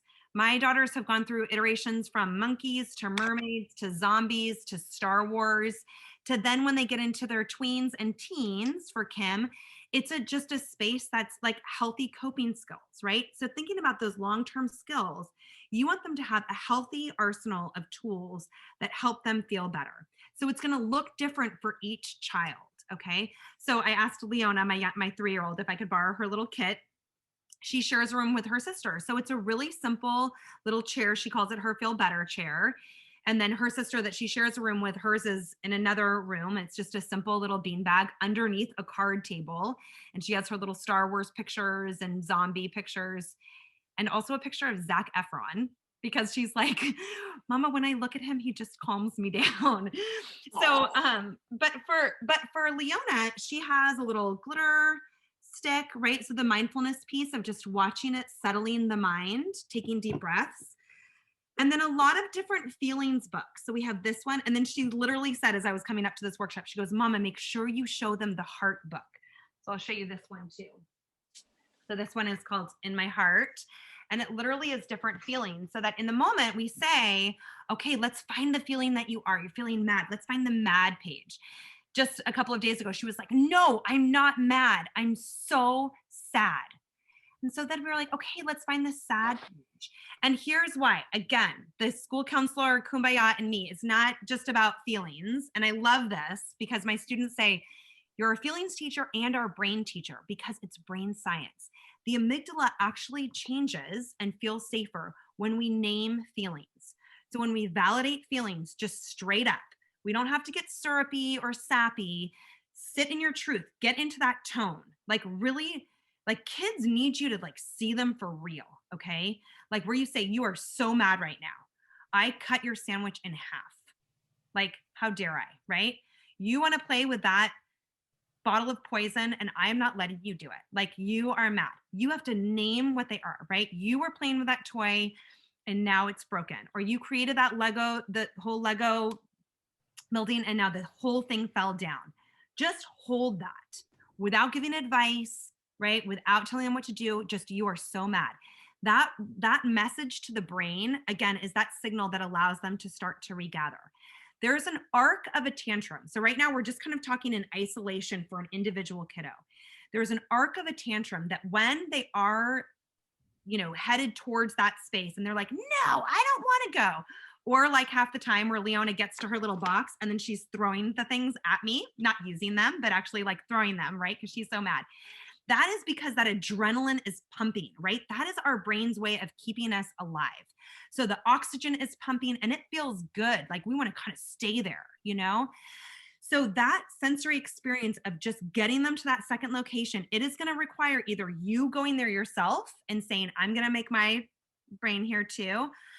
I'm going to go take some deep breaths so that they a lot of times will follow you. And then if they're hitting or still kicking or throwing stuff, then you're saying, I need my body to be safe. I'll come back and check on you. And then just letting them have that space and then coming back. Are you ready? Do you need some help? It's when they kind of get to that other arc, like they kind of get over the arc, and it's not long. It's only about 90 seconds, truly. That then you're able to kind of start to join, and they're still mad, that you can start to lean into. You're feeling mad. Let's find that mad page, right? Or going into the other things that make them feel that's personal to them. Leona has a little picture book of different pictures of our family. The visual piece is really powerful for kids. So think about the sensory pieces within that space. Sipping on water, the sucking quality is very soothing for kids. Listening, music or headphones, especially for kids that are on that sensory integration place, you know. I had Vi, my 8-year-old, share with me what's in her space. What did she do with it? Here it is. So she has, we call this the wheel of choice, and I'm going to be introducing this to you in a variety of ways. But do you see how she just drew this for me actually this morning? Because I said, Vi, can I use yours? And she said, I don't want you to use mine, but here, I'll make you a new one to show them. So she has these different things that help her. And again, it's that personal reflection, right? That metacognition of like, what helps me without judgment. So she has draw, go outside, read, play an instrument. She plays piano, and so that helps her. Write a story. She's really into her stories. But she can't do that when she's so mad. But these are the things that when she's super just needs a break from her sisters, there's some options for her to do. So start to meet your kids where they're at, right? How are they able to really talk about and process, like, again, without judgment? All feelings are okay. It's okay to be mad. It's not okay to be mean. So when lid is flipped, right? When they're still here, we're able to solve the problem and work through it. But step one of problem solving is making sure that everybody is here. The other important thing to remember is that we have mirror neurons in our bodies, and in our brains, in our brains. And so the mirror neurons reflect and pick up on other brains. So when you have your 2-year-old freaking out, right, the 4-year-old is more likely to, or vice versa. And for you as well. Maybe some of you aren't 25 yet, okay? And so you're still trying to have your prefrontal cortex strengthened. And so all of these things that we can do in the moment are not going to be helpful unless we've practiced them at other times in the day. So remember, I keep coming back to prevention, intervention, prevention, intervention. So it has to be part of your routine that you teach into these skills. Okay.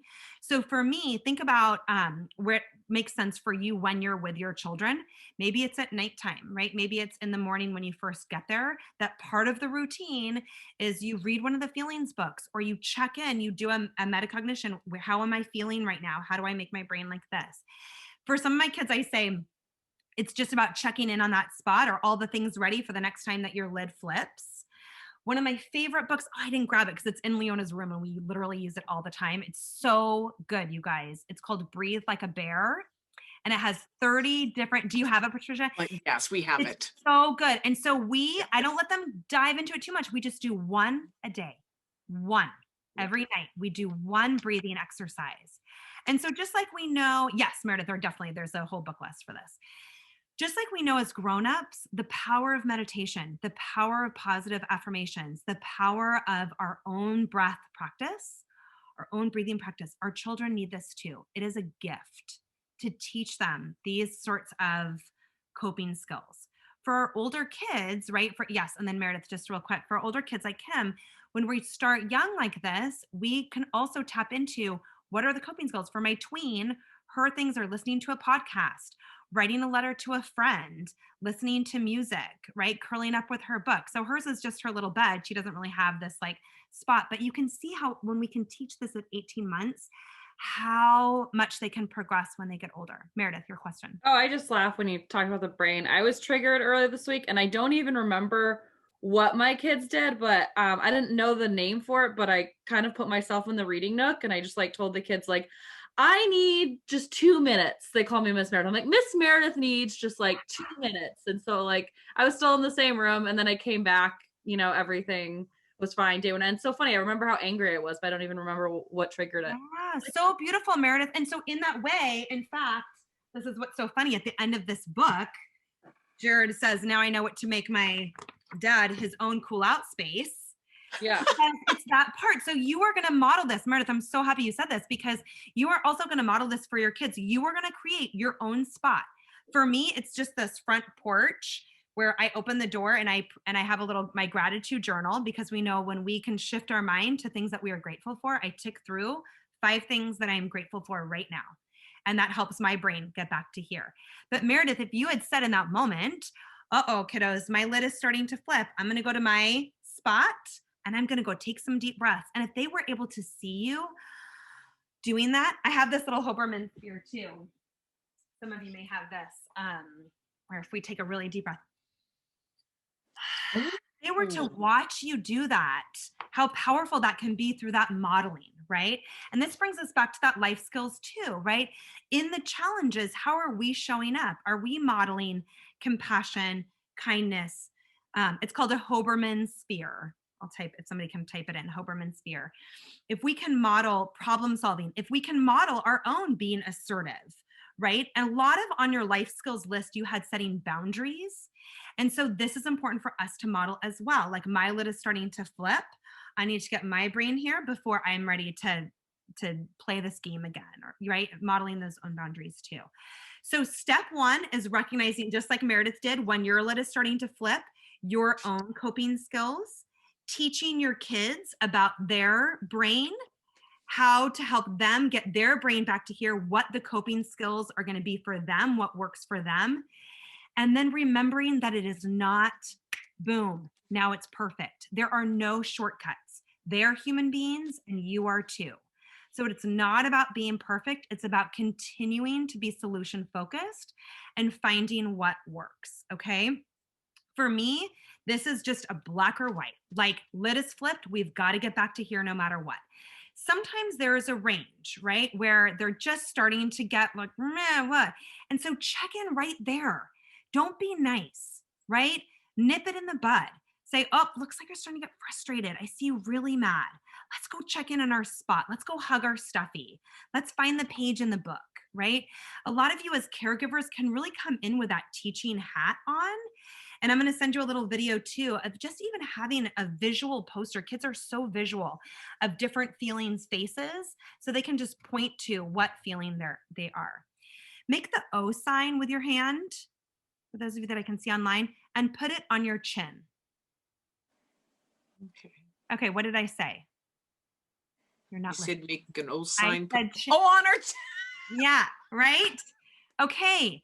So you are visual, they are visual too, especially when they're starting to flip.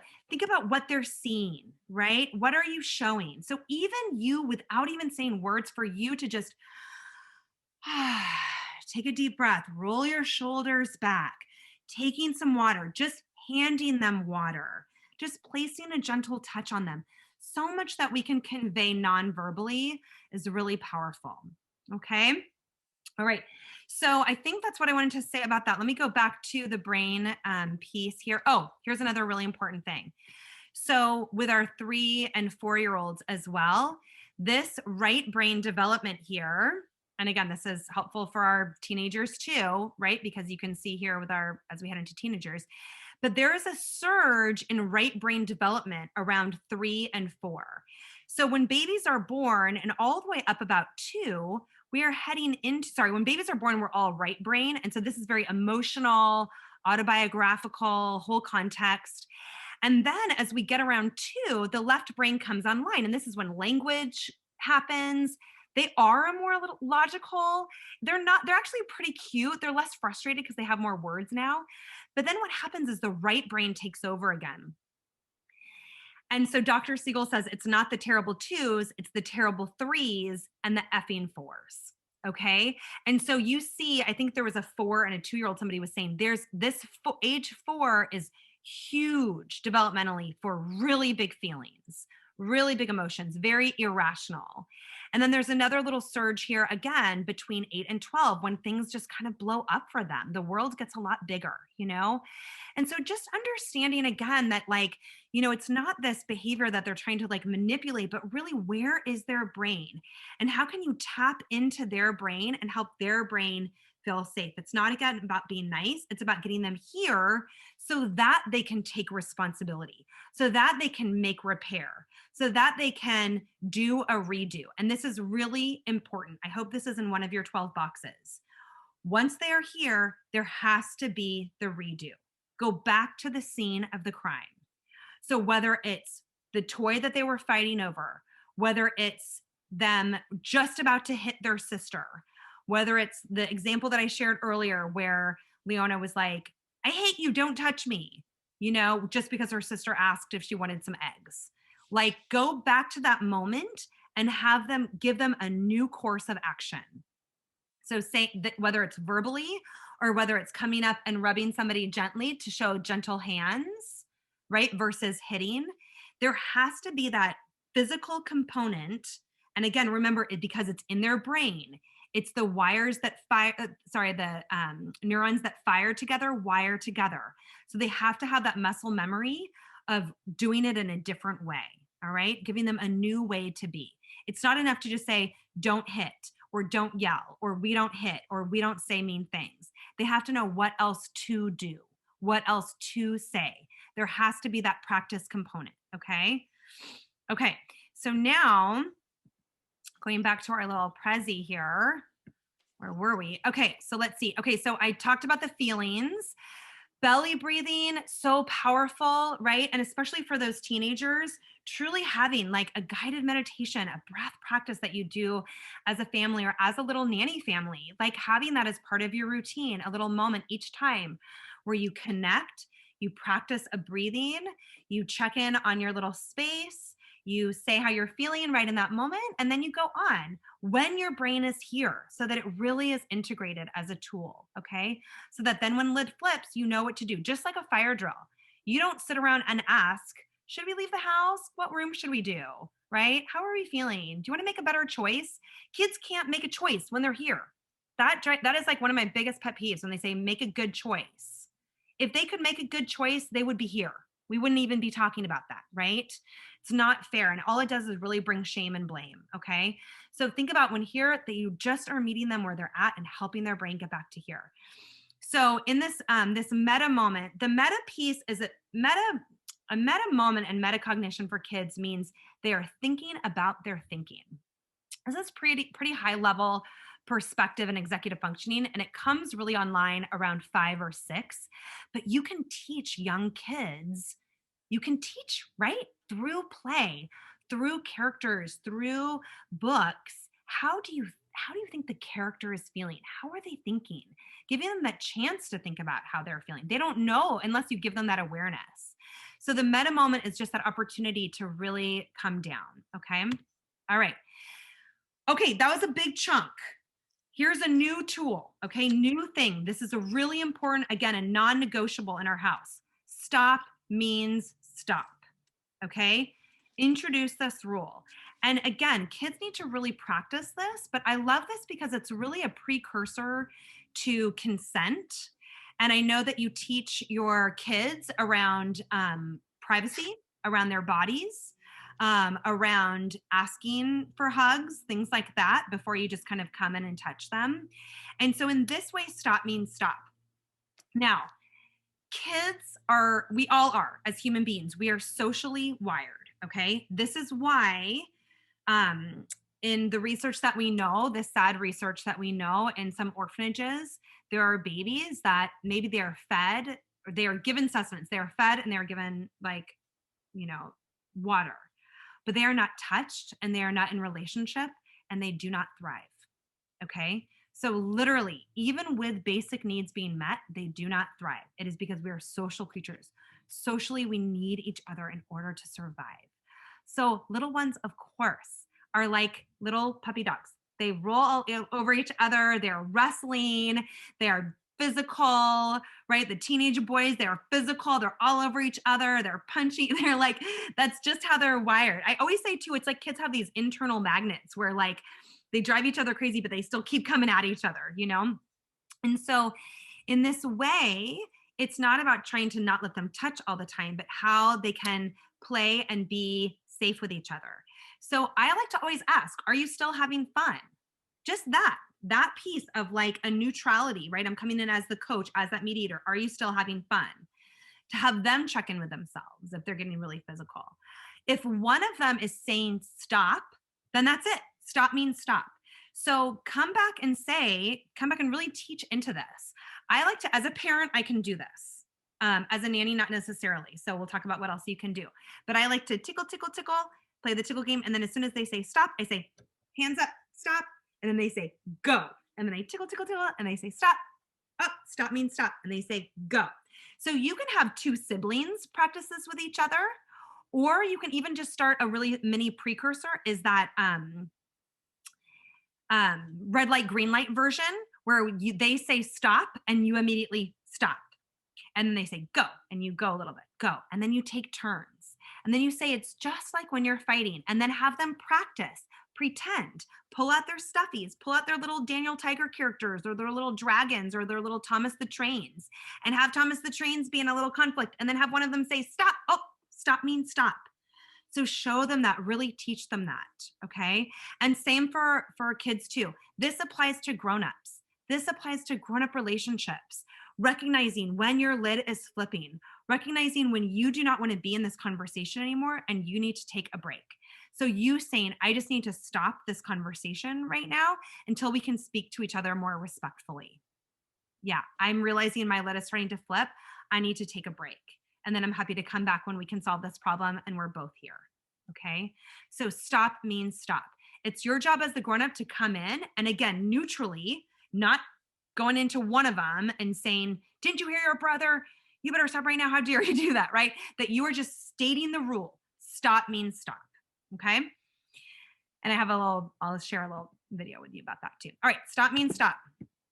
Now, what is the next one? So this is, again, these skills and tools that we're teaching them. Okay, this comes back to sharing. Ding, ding, ding. Our number one issue, sharing. Sharing is not normal. Okay, if I were to say, hey, Kay, can I share your purse? It's super cute. That would be awkward, right? Grown-ups don't do that, okay? So maybe we share space, maybe we share food, but instead teach your kids about taking turns. Teach them to hold out their hand, even the little ones, just holding out their hand. And for the nonverbal ones, you are going to be their voice. So you're embodying them and going to their sibling and saying, can I take a turn? When can I take a turn? And then coaching that executive functioning. Remember that delay of gratification is an executive function that is hard for kids. All they can think about is in the moment. They just want that toy. So you have to guide them to something else. What else are you going to do while you wait? You can play with this. You can help me with this. Ooh, let's go do on this, go over here, right? And then it's you as the grown-up noticing when the other child has dropped the toy or it's available, and going back and saying, oh, looks like Leslie's done with the toy. Are you ready for your turn? And then reinforcing, look at you waited your turn. You did it. You were able to wait. You were patient. You were flexible. Naming those life skills that they just had, okay? And then or if it's you're with a kid that has the one, they're dropping it, you say, oh, Leslie was waiting. Let Leslie know. Leslie, your turn. So they practice that kind of communication exchange, okay? Now, in terms of the stuff, like the my stuff battles, take a real hard look at stuff, all right? So my hunch is there's too much stuff, right? There's too much stuff. And so just kind of doing a gut check on that. This is where I draw from the Montessori piece, less is more, okay? And rotate things out. So really having clarity around different sort of stations, right? Here are the books, here are the Legos, here are these things, so that kids aren't just fighting over that one thing and there's just so much, it's so they actually are able to open up their own awareness of what other things there are to play with and to do. And then create some rules. Again, this is the firmness of the follow through around connection and firmness of what are things that are personal and what's community. Okay. So in our house, the rule is books are for everyone, right? There is no, that is my book. It is books are, although right now my oldest, my 11 and 8-year-old are so obsessed with the same series. And they literally, it's awesome because they were fighting over the same books because they were reading them frantically and then going to the next one. But that challenge became, wow, what are you guys going to do? There's only one book. You both want to read it. They started reading it together. And then they pulled their allowance to buy the next two, right? So there are these opportunities when we don't just come in and rescue them and enable them for what to do, right? When you say, oh no, you both want to play with this toy. How are you going to solve this problem? I'm going to put this toy up here and then I'll help us figure out a plan for how we can both play with it, right? So again, go back to that problem solving. Think to yourself, awesome. They're fighting over this toy. Awesome. They're about to learn some skills, right? For how to negotiate.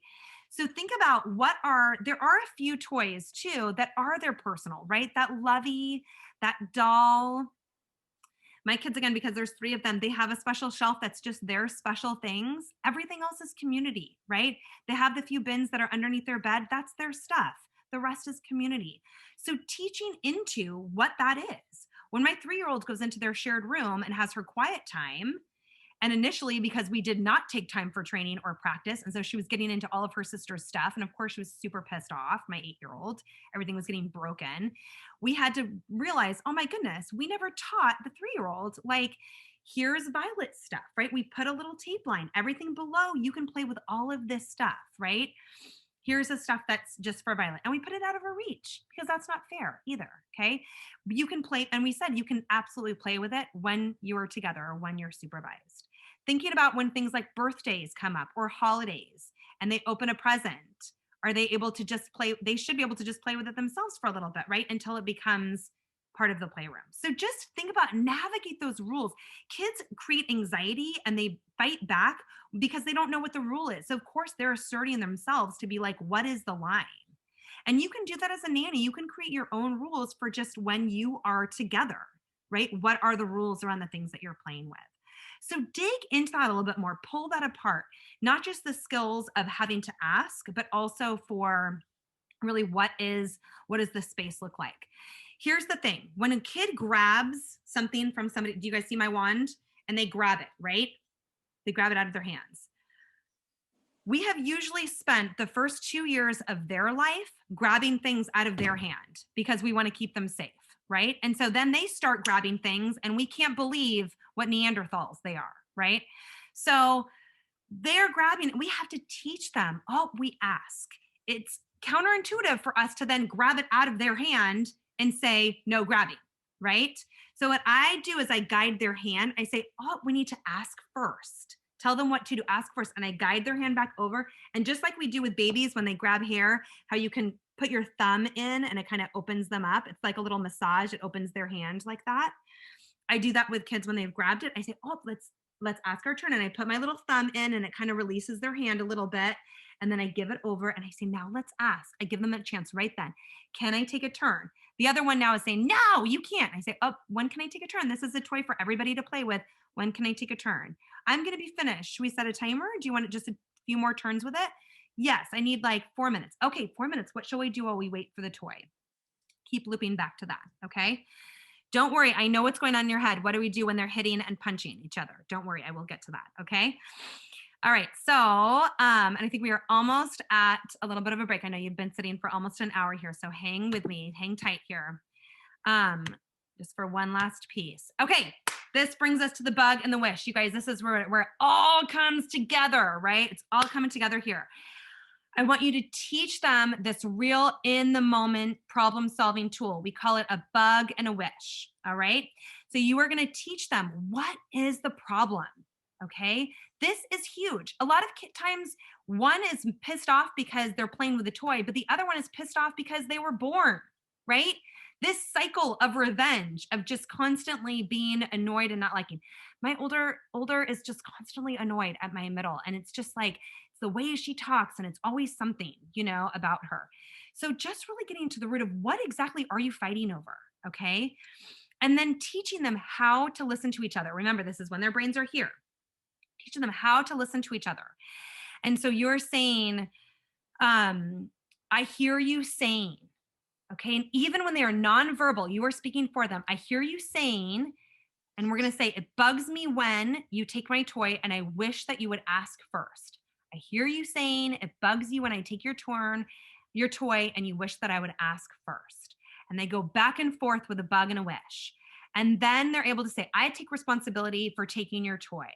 And I'm sorry about that. And I take responsibility for calling you a butthead. And I'm sorry about that. Right? So there's always something for each other to take responsibility.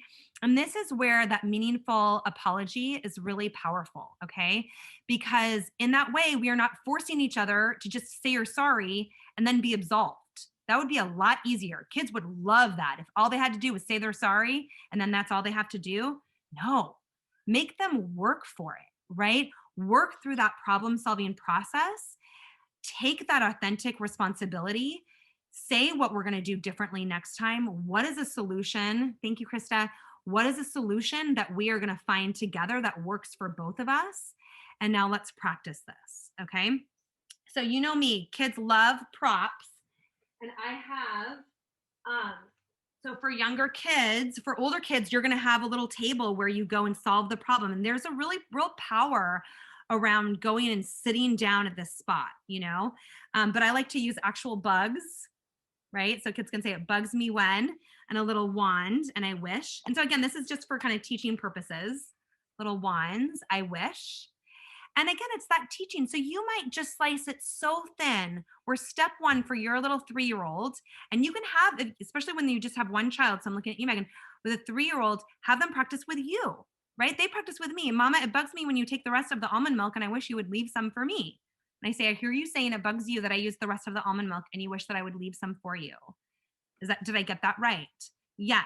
Okay, well, I take responsibility for taking the rest of the almond milk and there's some more downstairs. Okay, well, I take responsibility for assuming that there was no more, right? It's really powerful in this way to have this kind of an exchange. So I'm going to show you an example of this.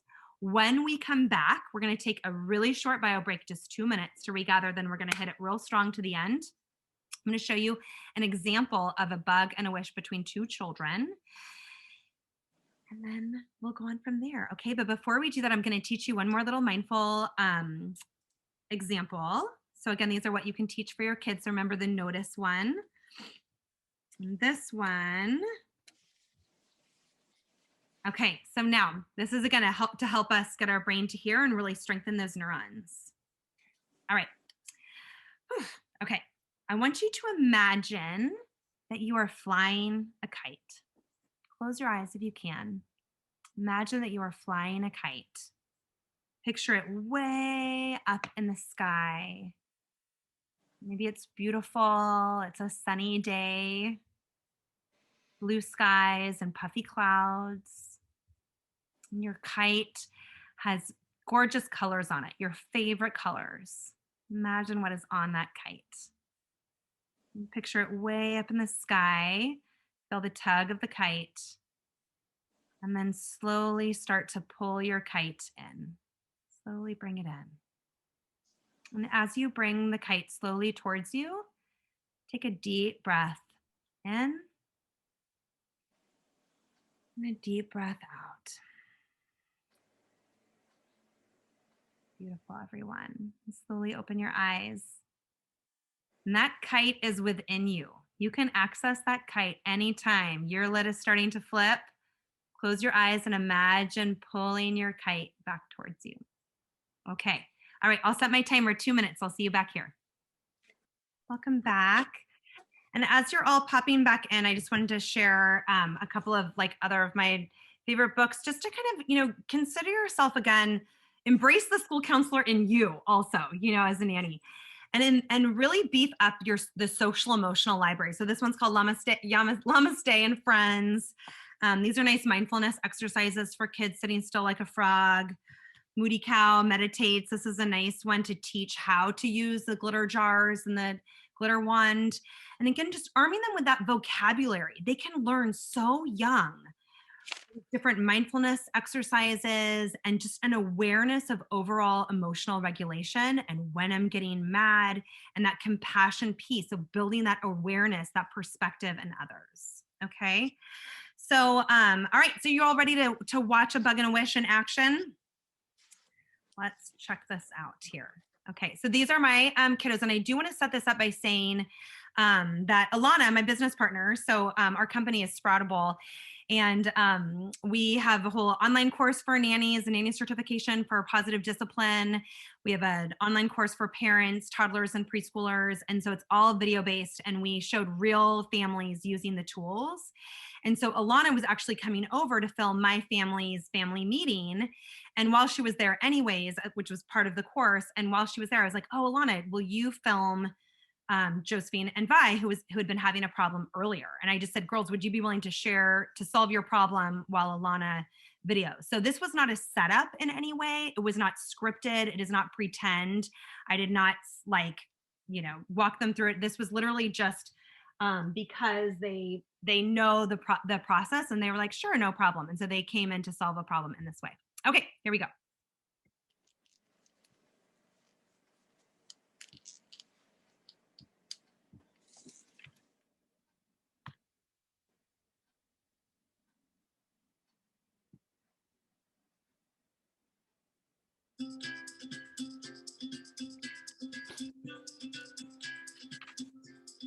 Okay, so I'm remembering from Mama's teaching that the first thing that we do when we have a problem is calm down. Okay? So let's both turn around and calm down for a little. I am so much. I am so much. I can't feel calm. Now, the second thing we do is each share a bug and a wish. Do you want to go first? You may. Okay, so it bugs me when you can tell that I'm frustrated, but you keep annoying me and getting all up in my face. And I wish that when I'm frustrated, you would just leave me alone. I hear you saying that you don't like it when I'm in your face and I know that you don't like it and you wish that I wouldn't do that. Is that correct? Yes. It bugs me when you take the grips and you use them for a really long time, and I felt like that they were your grips, and I wish that you wouldn't do that. Okay, so I hear you saying that it bugs you when I take the grips and you feel like they're not yours and you wish that I wouldn't do that. Is that correct? Yes. So do you both hear each other? Yes. Okay, do you guys have any other feelings that you want to share? No. Okay, so, but if you did, this would be the time that you could keep going with a bug and a wish for as long as you wanted, right? Okay, so now what do you each take responsibility for? I take responsibility for taking the grips and making you feel like they aren't yours, and I'm really sorry. I take responsibility for going in your face, and even though I knew that you were mad, even though I knew that you didn't want me, and I'm very sorry. Okay. Do you guys feel like those were meaningful apologies? Yes. Okay, so now you guys can come up with a win-win solution. How about we put them in the middle somewhere,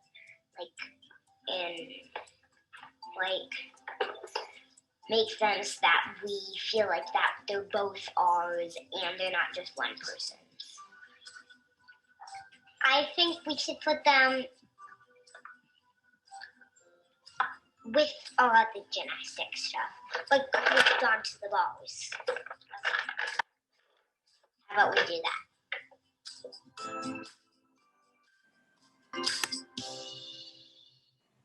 Real moments are learning moments. Okay. So, okay, right? So you see this in action, all right? And so this is built up over time of having these little skills. It's not just like it automatically all comes in, but giving them a chance to practice every single time there's a conflict. Maybe it's just one little aspect of that. So on one of your pages, I want you to draw a really simple, I'm not a drawer here, a simple wand, just like my bug and a wish wand. Draw a wand. Make the star as big as you can, okay? And thinking, Kim, too, just about, your older kiddos, this is the precursor to those kinds of I statements. So you can adapt these same steps to kids, right? Of just like, what is it that's bothering me? And then the wish part is that assertive piece. What am I asking for? So, and hold them to, it's not just about, and I want you to stop. Like, be assertive, ask for what you need. That's a really important piece in conflict and relationships, I have them journaling. So that's one of the things. And then we kind of read it like every Sunday and have a discussion about it. And I know one of the big issue that comes out, there's a 4-year difference between them. And my oldest, we used to do everything together, like literally everything, go everywhere. And that got limited after I had the second baby. And I think that's part of what he missed. And he wrote that. So what I've been very mindful of now is doing one-on-one time. Like I designate, okay, next weekend is just you and mommy, And I know you mentioned books. I'm not going to take up a lot of your time. This is another one. Beautiful. That I love. Alphabet so for Humanity. And it's like a conversation book. It has the cards too, like it has A for abundance, and it says abundance is knowing there's enough for you and enough for me. What is your favorite thing to share? That's beautiful, Kim. Thank you so much. And it's in this way that we can teach children about abundance. We can teach children about equity, that it's not that everybody gets the same thing. Everybody gets what they need to be successful. Everybody gets what they need, right? And I like how they have it now. It's not like, in my time growing up, they tell you A for apple, B for cat, or whatever it is. Yeah. So it's like you have B is for bravery, C is for compassion, G is for gratitude, M is for mindfulness, So I give all my past nanny families the book and the cards. Yeah. So beautiful. And in this way that you're teaching, right, that this is just part of the culture, part of the conversation. So in each of your points on your star here, just for a little note for yourself, after seeing this video, make a little note for yourself, and I'll pop this into the chat. On one of the points, jot a little note of where can I start? Where can I begin with the children in my life? How do I do it to everyone? Everyone, there we go. Okay, where can I start? So in this teaching model, right, of teaching this kind of a problem solving, where can I start? What's one place that I can start with my children? On the next point, I want you to think about, how can I make this fun? Kids learn through play, right? They learn when their brain feels awesome, when it feels cozy and good. How can I make this fun? So Kim's book is a perfect example, right? Reading fun books together and talking about it in a cozy way while they're sitting on your lap. I'll teach you about the wheel of choice to make it fun as well.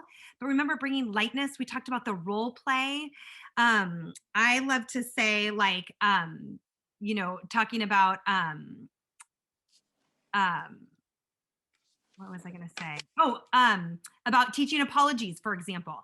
I say, okay, you tell me which sorry do you want me to give you? Here's the first one. What? I'm sorry. Gosh. Or 2. Well, sorry. Or 3. I'm really sorry about that. That was not my intention, and I'll do better next time. They get that, right? Then they go, okay, no, I'm going to be that one, then they get to practice. So really practice outside of an issue. So you just know this is just the way that we are with each other. Okay. So then the third one, how do I make it fun? How can I slice it thinner? What? How can I slice it thinner? So remember, oh, sorry, that was just you, Kim. Hold on. I keep going to Kim. Hold on. How can I slice it thinner? So remember that, keep that metaphor of the cake. So often people are like, but my 7-year-old should know better, right? Or I've told them 1,000 times, or we already did that, or I did teach them. Guess what, you guys? People need a lot of practice. And if they're not able to do it consistently, it means we got to meet them where they're at and teach them again. Just like we teach children to read. If a teacher were to say, oh, I can't believe you can't read yet. Go sit on the naughty stool until you can read. That is not going to be helpful, right? These kinds of social emotional skills are the same way. Like, and just keep saying, oh, looks like you need a little bit more practice with that. Practice being safe, practice being gentle with your body. You need more, right? We're going to keep practicing taking turns, practicing asking before we take things. Really slice it thinner and use that terminology of we are still practicing. And then think about your strengths as the grown-up. What are your strengths that you can bring to this type of teaching?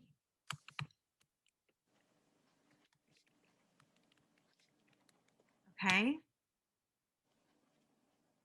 And then on the last one, any still question that you have, right? And just hold that. So we should have those 5 points. All right. So I just want to share too that, like, you know, what with all of this teaching, it's a lot of planting seeds. And again, there's no shortcuts. There's a lot of teaching. And then one day it's like, oh my gosh, I had this parent write to me and say, we've been doing this for a month and it was feeling like nothing was sticking. And then all of a sudden, like my 4-year-old came to me and said, you know, can I give a bug and a wish? Or I had my 2-year-old that just went to their feel better spot without me even needing to go with them. So similarly, I had, I think it was my middle also, where she came home and found her sister had been playing with her like special doll. And she just went right into her sister and she goes, Josephine, it bugs me when you take my doll and I wish that you would ask for it. And I'm not ready to solve this problem because I am here. And then she looks at me and she goes, and I want it on the family meeting agenda. And then she just stormed into her little feel better spot and sat down and started reading her books and taking her deep breaths. So it kind of takes all of these pieces for it to really come together, you know, so don't give up. Keep teaching, keep having that solution focused mindset of that we will keep practicing. Okay, so here we are. All right, you guys. Okay, so you did a little brainstorm for yourself. How can I make it fun? How can I slice it thinner? One other great tool for this is creating a wheel of choice. And so you can do this in 2 ways. And this is where I'll show you, or where I did show you already, sorry. That, what did I do with it? That little pie chart. And so we're gonna do this right now to show you how easy that it can be. So I want you to make that, I literally like lost my thing that I was showing you guys, but this is a curriculum that we have on that, maybe it's kind of everywhere. I'm curious if it's all over. It's called Kelso's Choice. It's a little frog. For some of you that were working, I think Marissa, you were saying you were in early education.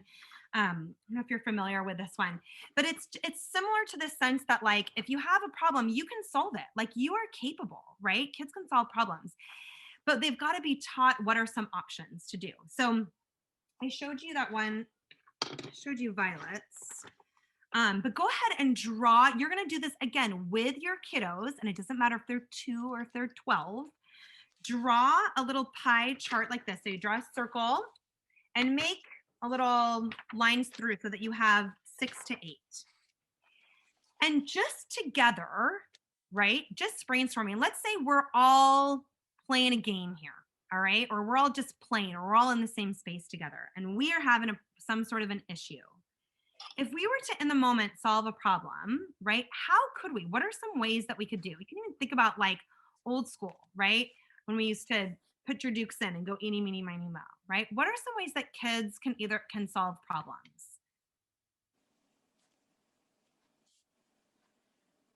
Go ahead and call it out. I've taught my kiddos setting a timer is a really good solution, and it's really, they've finally picked up on it, and they actually like suggest it now. Yes. Can you set a timer 2 minutes? 2 minutes. You know, I'm taking the turns, you know, and so then I set my timer on my watch and I show them, and so yeah. Boom, set a timer, exactly. That feels that sense of like there is an end to that. Yeah.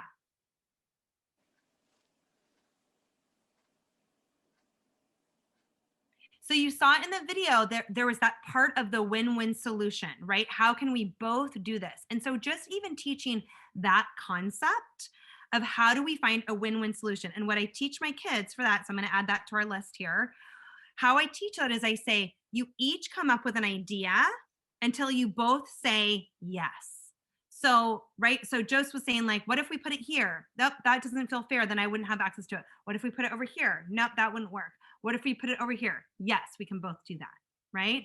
Similarly for like, what if we play over in the swings? What if we do the slide? What if we go, nope, nope, nope, yes to that one. And giving them that practice through games.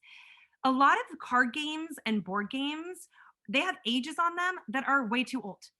Like get them in the ring, right? To really practice those skills by giving them the chance to play cards or play a board game or go outside and play Mother May I or red light, green light, and expect the conflict to arrive. Let that be in your mind. Great, we're teaching good sportsmanship here. When they finish a game, teach them to look at each other in the eye, shake their hands, and say, good game. That's a rule. It is a rule in our house that you clean up the game or you don't play it again. Period. So, and then you follow through, right? So here are some other ideas that you can add. Make a deal, flip a coin, take a break, make a trade is a really good one. So, and you can add all of these things. So to your little wheel here, flip a coin. So a lot of times when my kiddos come to me, I say, oh, what have you tried? Let's look at the wheel. Have you tried flipping a coin? Have you tried making a trade? Right? So especially when you've got the 3 and the 1 dynamic, right? Where you can say like, where the 3-year-old, you can teach them, like clue them in, or for the 4 and 5-year-olds, clue them in, well, especially with like an 8-year-old too, that what the tricks are. Teach them how to distract and redirect the younger one, you know? Teach them how to give them your Star Wars toy that you don't really care about so that they'll give you back your special Darth Vader. Like give them those tricks, okay?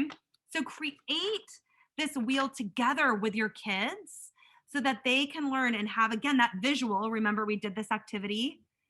They have the visual to look at and see what are the different things that I can try, that I am empowered to try, okay?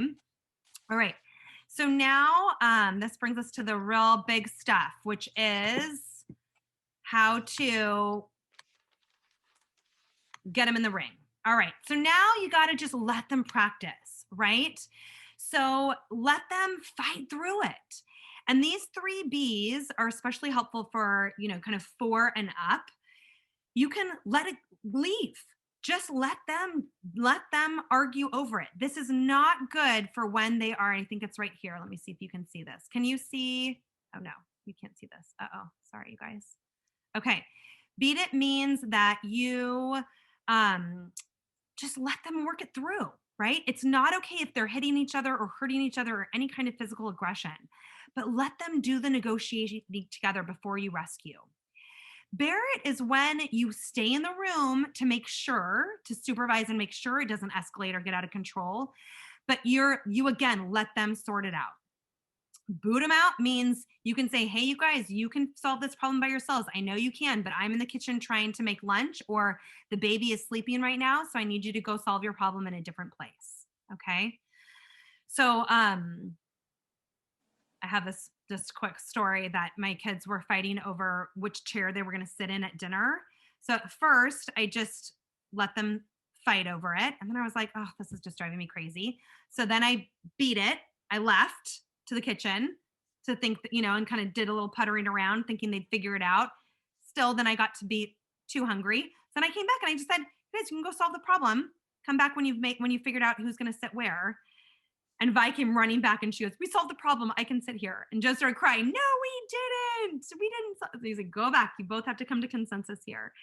So again, giving them that practice to figure it out for themselves instead of you coming in as that judge and jury and saying, okay, let's make it, you sit here and you sit here. Let them figure it out. Let them come up with the decision.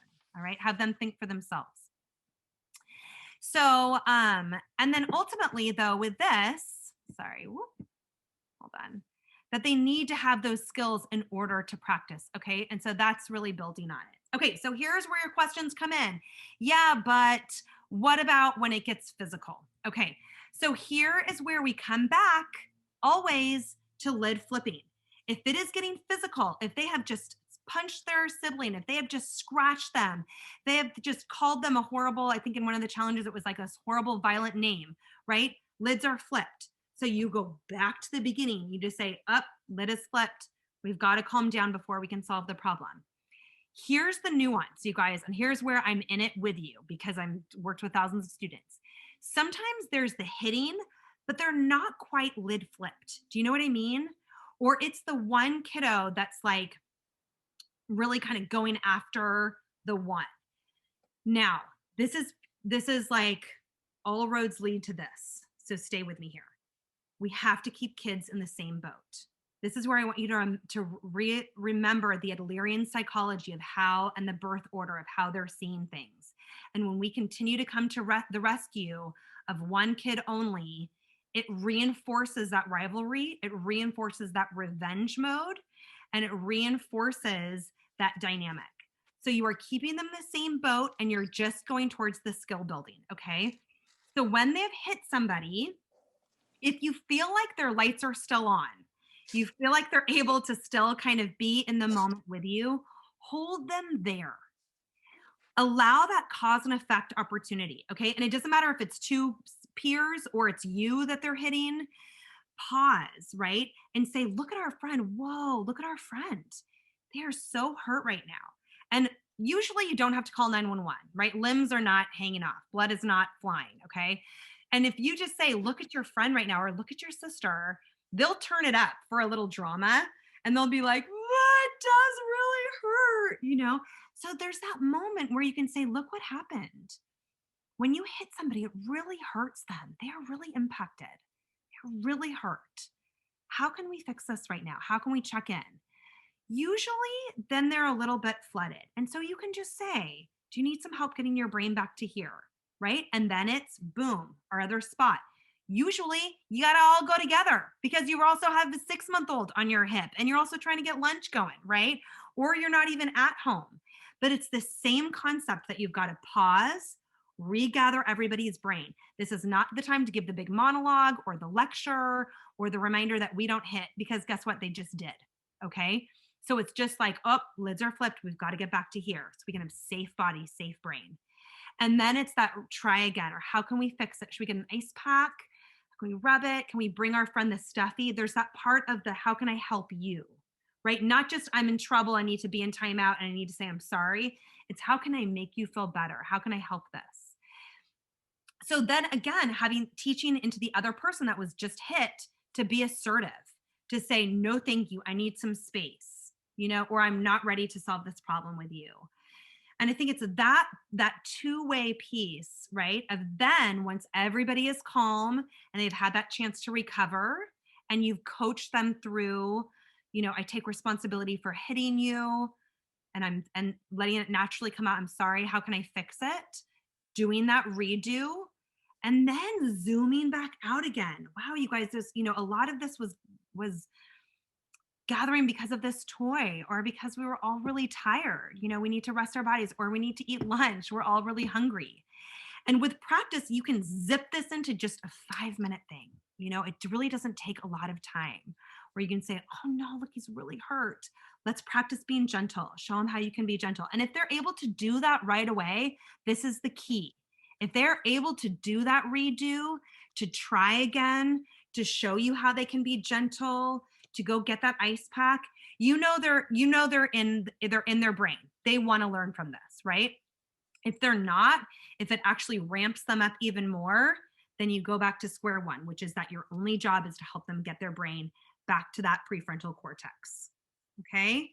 So that is when it gets physical. So then, and sometimes it takes a long time, sometimes it doesn't, right? But generally in my house, there's a lot of opportunities to practice because there's so much physical stuff. Okay. So then it's that other piece of like, again, asking, what are you going to try next? How are we going to do it differently? Another question is always, yeah, but they're too young, right? Or they can't talk yet, or they don't have enough words. I start this on the day they come home from the hospital, okay? You can, as the grown-up, be the voice for them. Hold up that little baby and say, I need you to be gentle with me, to the 3-year-old. To the 3-year-old saying, thank you so much for being my big brother. It helps me so much when you're gentle to me and you sing to me, right? Holding up that 18-month-old and saying, tell your brother, you can say, and whispering like, it bugs me when, and then they say in their little gibberish way, it bugs me when, you know, and I hear you saying, like even just these little cursors.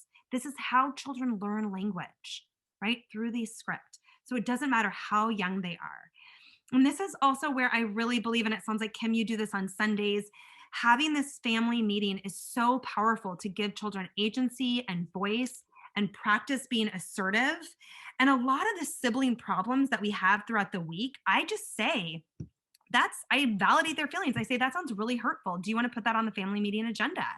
This seems like a pattern that's coming up over and over again. I will tell you, in the 10 years, well, no, Vi's almost 9, in the 8 years that I've had my 2 older for the siblings, the dynamic that they go round and round on, that is just a life, it will be for life with them, is the younger one just adoring her older sister and the older one not wanting to play with her or be with her. And so having this space in a family meeting for them to talk about that as a 3-year-old, as a 5-year-old, as a 7-year-old, grow into, and creating ways that feel mutually respectful for them to have targeted time to build and work on their relationship, that's a life skill. I don't want them to be best friends, but I want them to have a relationship when they're older. So I have to create and curate those times for them to actually play together, to have that special time, just like Kim, you do with your son. Having them have that intentional special time together too is really powerful, right? We want to cultivate that. So finding that way, and I have so many nannies that are so sweet that have their own little, like when they come in on Monday morning, have their own little, like, it's just like you have a class meeting, like a teacher does, right? Where you exchange compliments, you look at your week ahead, you plan a little fun activity, all those executive functionings that your skills that you're building there. So they're never too young. I never allow that excuse. Okay. And then again, you know, this idea of, yeah, but like, what if I saw her just like out of nowhere hit her brother? Again, you always keep them in the same boat because you never know what's going on below the iceberg. Remember the tooth fairy example, or just the fact that kids are good perceivers but poor interpreters. And so that kind of resentfulness, again, Kim's such a great example of, like, you know, for the first 4 years, they were your everything. And then suddenly a new baby comes in. And so there is that sense of, you know, I'm not as important anymore. And so when we can keep them in the same boat, we're not taking sides, we're valuing, we're honoring, we're teaching skills to both of them. Okay. Because everybody can learn skills. We talked about family meetings and yeah, and then all the other things that we're here for you at Sproutable. So here's a couple of things that we're gonna do. Oh my gosh, you guys, I love it when it is like perfect timing. It's like with the Thanksgiving dinner when all the food comes out at the same time. We are so good. 20 minutes to go here. Okay, we're gonna do one more little role play, and then we're gonna round it out with all of the questions that you have. So I am wondering if I can have, how many people do I need here? Oh, I wanted to read you something first. I had other things. I get so excited, you know, I get so excited about all this stuff. Okay, so I just want to read you this first, and then we're gonna do a quick role play. Okay.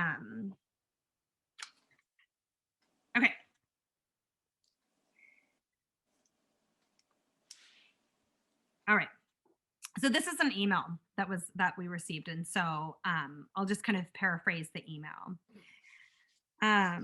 Okay, so in the family of origin, I was the middle child, sandwiched between 2 boys. My brothers could not have been any more different, but the common thread of our family was that we each had a unique relationship with each other, and they're the people who know our whole journey as siblings. We now have 3 very different boys of our own, and although they generally get along well, sibling rivalry has reared its head. I found myself thinking, why can't they just get along on multiple occasions? During one of our positive discipline classes, we talked about the life lessons that we learned from siblings. We brainstormed assets and liabilities, and overall the list was mostly positive. It included life skills such as negotiating, apologizing, and working together towards a common goal. These skills were not nurtured because siblings were happily getting along all the time, but rather these important skills were developed through sibling conflict. Understanding sibling conflict was not all bad, but actually could be a productive and positive way to developing character. I took home the lesson on 3 B's: bear it, beat it, boot 'em out, and waited at the bottom of the stairs for the next argument over Legos to surface. I tried all 3 techniques. The final one being the choice to boot 'em out, which resulted in my 6 and 3-year-old yelling loud enough that I'm sure the entire block could have heard them. And eventually they just started playing with their lightsabers and pretending to fight, making the noise and all. Watching out the window, I learned 2 things. First, The boys eventually did work it out and their fighting turned into play, but the problem wasn't actually dealt with. Secondly, my boys did not have enough tools in their toolboxes to actually solve the problem on their own, as the request has always been to stop fighting or a parent has interfered to help them decide what is ultimately fair. I realized they needed quite a bit of scaffolding, that's the slicing it thinner, to help them negotiate their natural sibling squabbles. Over the course of the next day or two, through play at non-conflict times, I taught my kids a few new skills, starting with how stop means stop. Throughout the afternoon, I could hear them using this new tool. And after having success, I taught them a bug and a wish. I printed off visuals for a bug and a wish, hung them in the playroom, and taught them how to use particular words to explain to the other how they feel and what they wish they would be doing differently. They had a fun time practicing.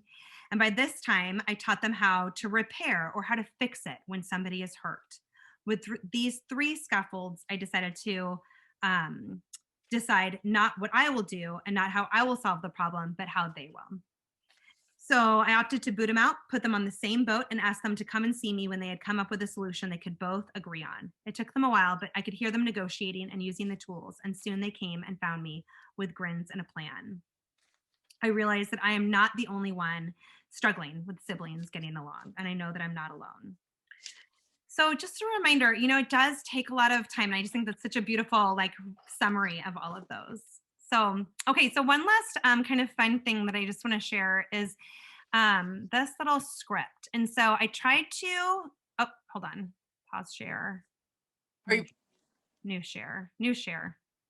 Okay, let me see. I think, do you all see the script now? Do you see a script? No? You don't see a script? Yes, you do, Meredith. Thank you. Okay, so would anybody be willing to play? I need 3 volunteers. Would anybody be willing to help me read the script? Meredith, thank you. Anyone else? You can use our little. Okay, Meredith, if you'll be the child, would anybody else be willing to read the script for me? And I'll share what it's going to be. Great, Caitlin, thank you so much. Caitlin, you'll be caregiver A, and who would be willing to be caregiver B?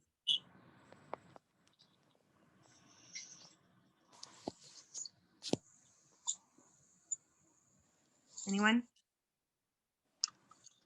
I can. Thank you. Who is that? Janelle. Janelle, thank you so much, Janelle. Okay, so sorry, I can only see a few things. There we go, Janelle. Okay, so Janelle, you'll be caregiver B. So we are going to just read this across, okay? So we're going to hear Meredith, you're going to read this line, and then Caitlin, you're going to read the caregiver A line, and then Janelle, you're going to read the caregiver B line. Does that make sense? So let's just try the first one. Okay, Meredith, go for it. You're always with the baby.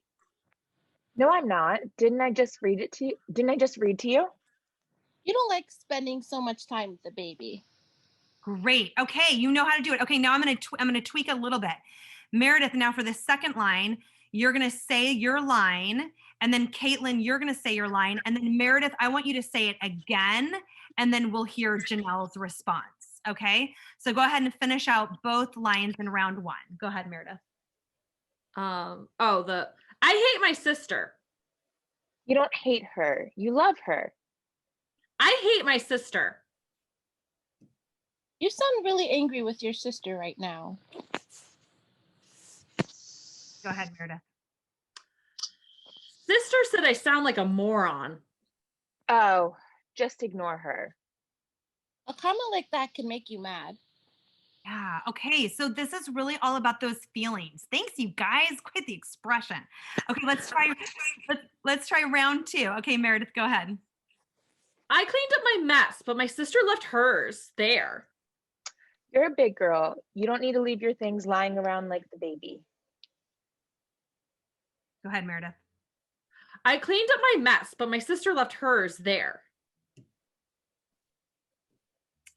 And then Janelle, go ahead and say your line. Do you see this under instead you describe? Oh, sorry. That's okay.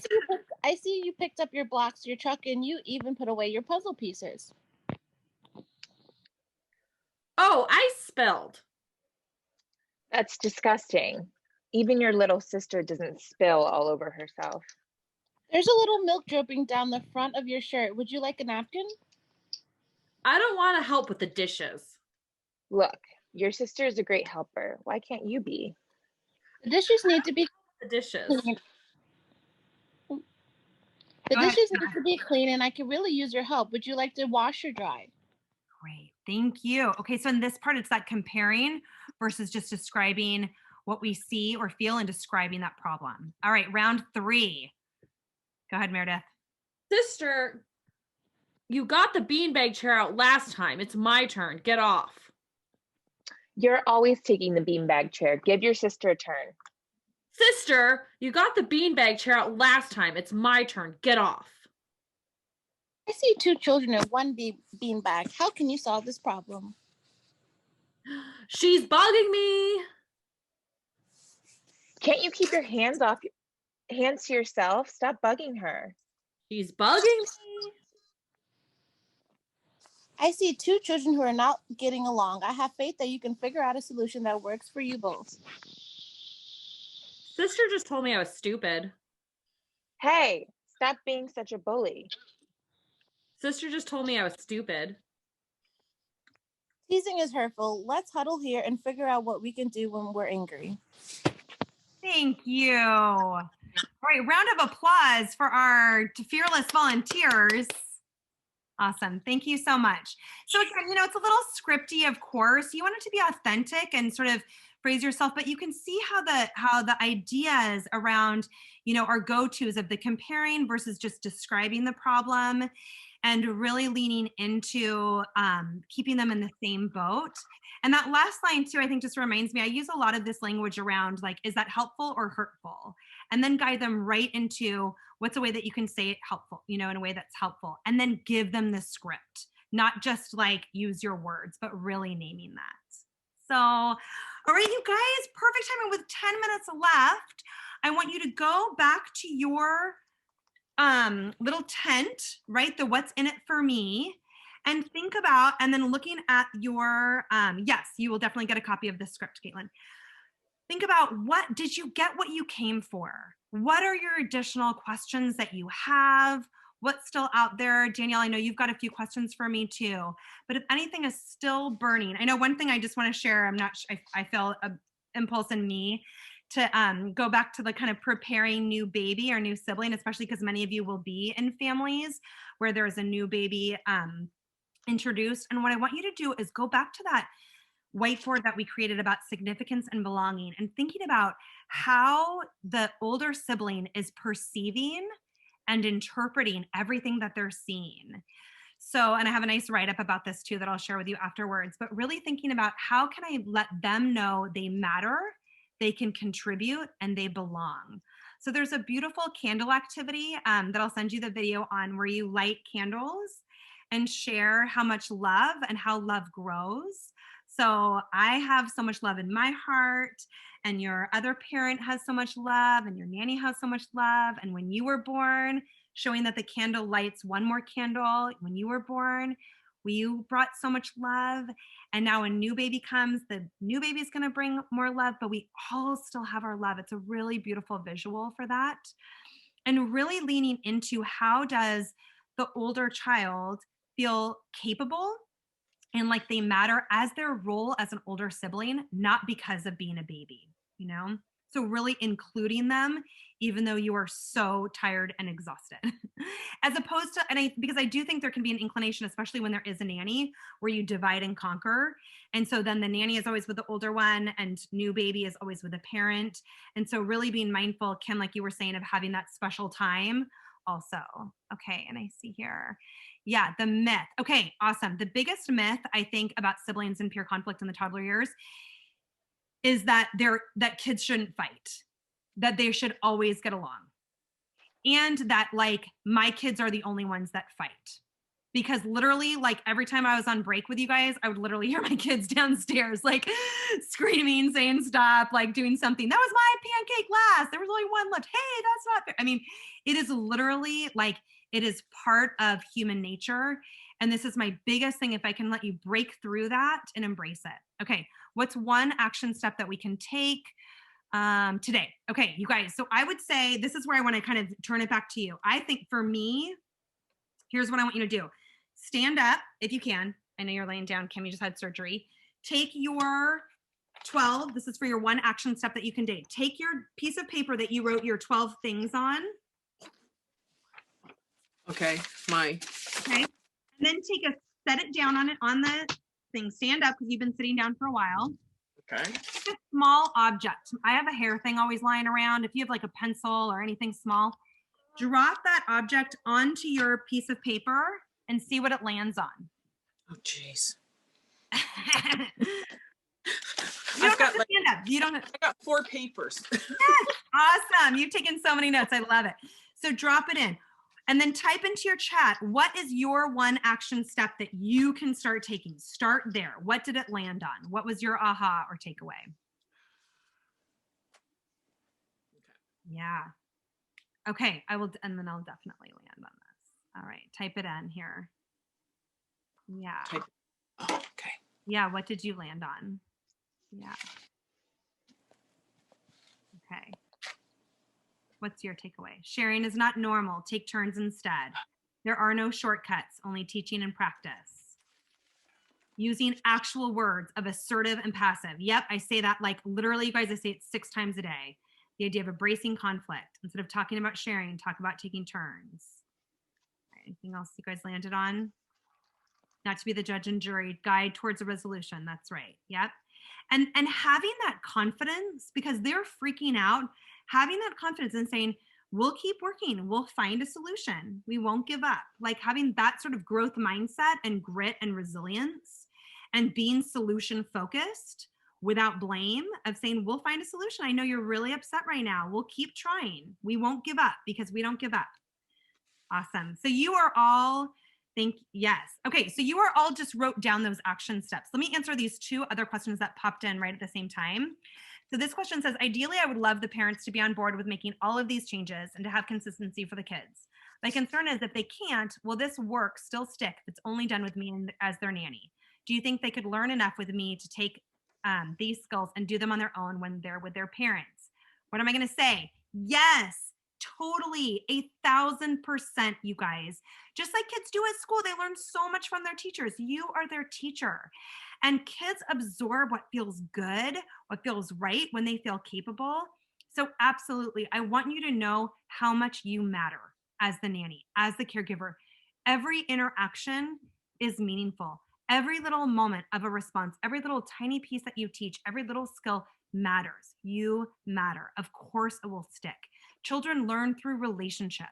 So when you are present and authentic and caring and focused on this is what we are learning, they are going to get that from you, okay? And so what's so great about all these grown-ups in kids' life, and that's really what resilience comes from, is having that one stable person in their life that teaches them. And I'm not saying it's only one, but just how much you do matter, absolutely. Let me just check this one other question that was, do you offer to put a toy in a safe space while everyone cools off? Yes, I do. Yep, totally. I do think like just kind of having it like above, like, or just a way where they can still see it. And you really like, even though in your mind, you're like, this is so ridiculous. Like this thing is so dumb and you didn't even want to play with it before. Like I check that reaction. I just say, I know this is so important. We're going to put it right here. We'll keep it safe. It will be here. Side note too, when we were talking about all the stuff, when there's like the not cleaning up or I don't care, I also just put that stuff up and away. Like they clearly do not care about it. And so don't have it be out anyways. So yeah, great question. Okay. And then, oh wait, this is share screen. I don't want to share screen. Okay. I think,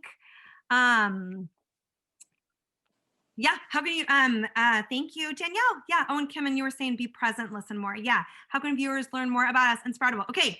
First of all, thank you so much. This has been an honor. I feel like 3 hours just goes by just like this. Goes by fast, right? So hopefully you didn't feel like it was, oh gosh, 3 hours. So you can find me at besproutable.com. I'm going to be sending Danielle a whole host of resources, including, what am I going to be sending you all? I'm going to be sending you a guide to problem solving conflict, the list of those 4 Bs, build on it, the handout on how to create a calm down space, Lots of videos for how to teach the brain in the palm of the hand, how to teach the bug and the wish, the candle activity, how to prepare for a new sibling. I'm going to send you some blogs on getting siblings in the ring, on starting family meetings. You can adapt it to have a little nanny meeting, how to create a wheel of choice. And I'm going to send you a book list as well. And then just as a reminder too, through Adventure Nannies, you can sign up for our nanny certification course, which is an introduction. It's a whole arc, a positive discipline that is amazing. It's 10 chapters. It's all self-paced with videos of real nannies and real kids using these tools. It's been amazing feedback from that too. We have a great YouTube channel with all these videos. All of our videos are less than 5 minutes because nobody has time for that. And definitely sign up for, you will be signed up for, actually, I'll get your emails so that I can send you all this stuff. And we have a special just for nannies newsletter with free tips that goes out every Tuesday, positive discipline tips all around these kinds of things. And Instagram, Facebook, all that kind of stuff. I'm more of an Instagram person, so you'll find me there. Alana runs our Facebook. But that's it. And reach out with your questions. Email me. Like, now you know me. I know you, right? Like, let me know. We answer any question that comes our way. It is me and Alana just behind there. I will be like, what's up? How are you? Of course. Like, it is just me. So I am so grateful to have met you all today. I am so grateful for your time that you've spent and just the fact that you care so much about your relationship and about what you're teaching to children. So thank you. Thank you. Thank you. Thank you so much. Learned a lot to soak in and get ready to implement. So thank you. Yeah. Thank you. Yeah. Thank you. So everyone just take a moment here just to close and just take a really deep breath. You can put your hand on your heart, relax your shoulders, just integrate all this learning into your body, taking a really deep breath in through your nose and out. Yeah. And just know that you are enough. You know, you are enough. Whatever you take from this, wherever you start, wherever your kids are, is exactly where you're meant to be. Yeah. Okay. Oh, thank you so much, Julietta. Thank you. Thank you. That was amazing. I am so grateful for all of the amazing knowledge that you shared with us, Julietta. I feel like we're all going to be taking a lot of time to sort of sift through this and absorb it and integrate it into the way that we're interacting with people, not only just the kids that we're all caring for, but also our interactions with other adults. And I'm just so appreciative of you sharing that with us. So thank you. So I did want to let you all know that you can learn more about the amazing work that Sproutable is doing by following them on Facebook and Instagram, like Julietta mentioned. And we'd love to have you follow us at Adventure Nannies on social media as well. Please keep your eyes peeled for a follow-up email early this week, around Monday or Tuesday, and we'll have in that email a recording of this event, your certificate of completion, and then all of the amazing resources that Julietta mentioned. So I just want to thank you all so much for your participation today. It has just been really amazing to hear from Julietta and to hear all of the great things that everyone shared in the breakout rooms and in the chat. And I just want to thank you all so much for your time. And we look forward to seeing you at our next educational webinar. So keep your eyes peeled for that. Thank you all so much. Have a great rest of your day.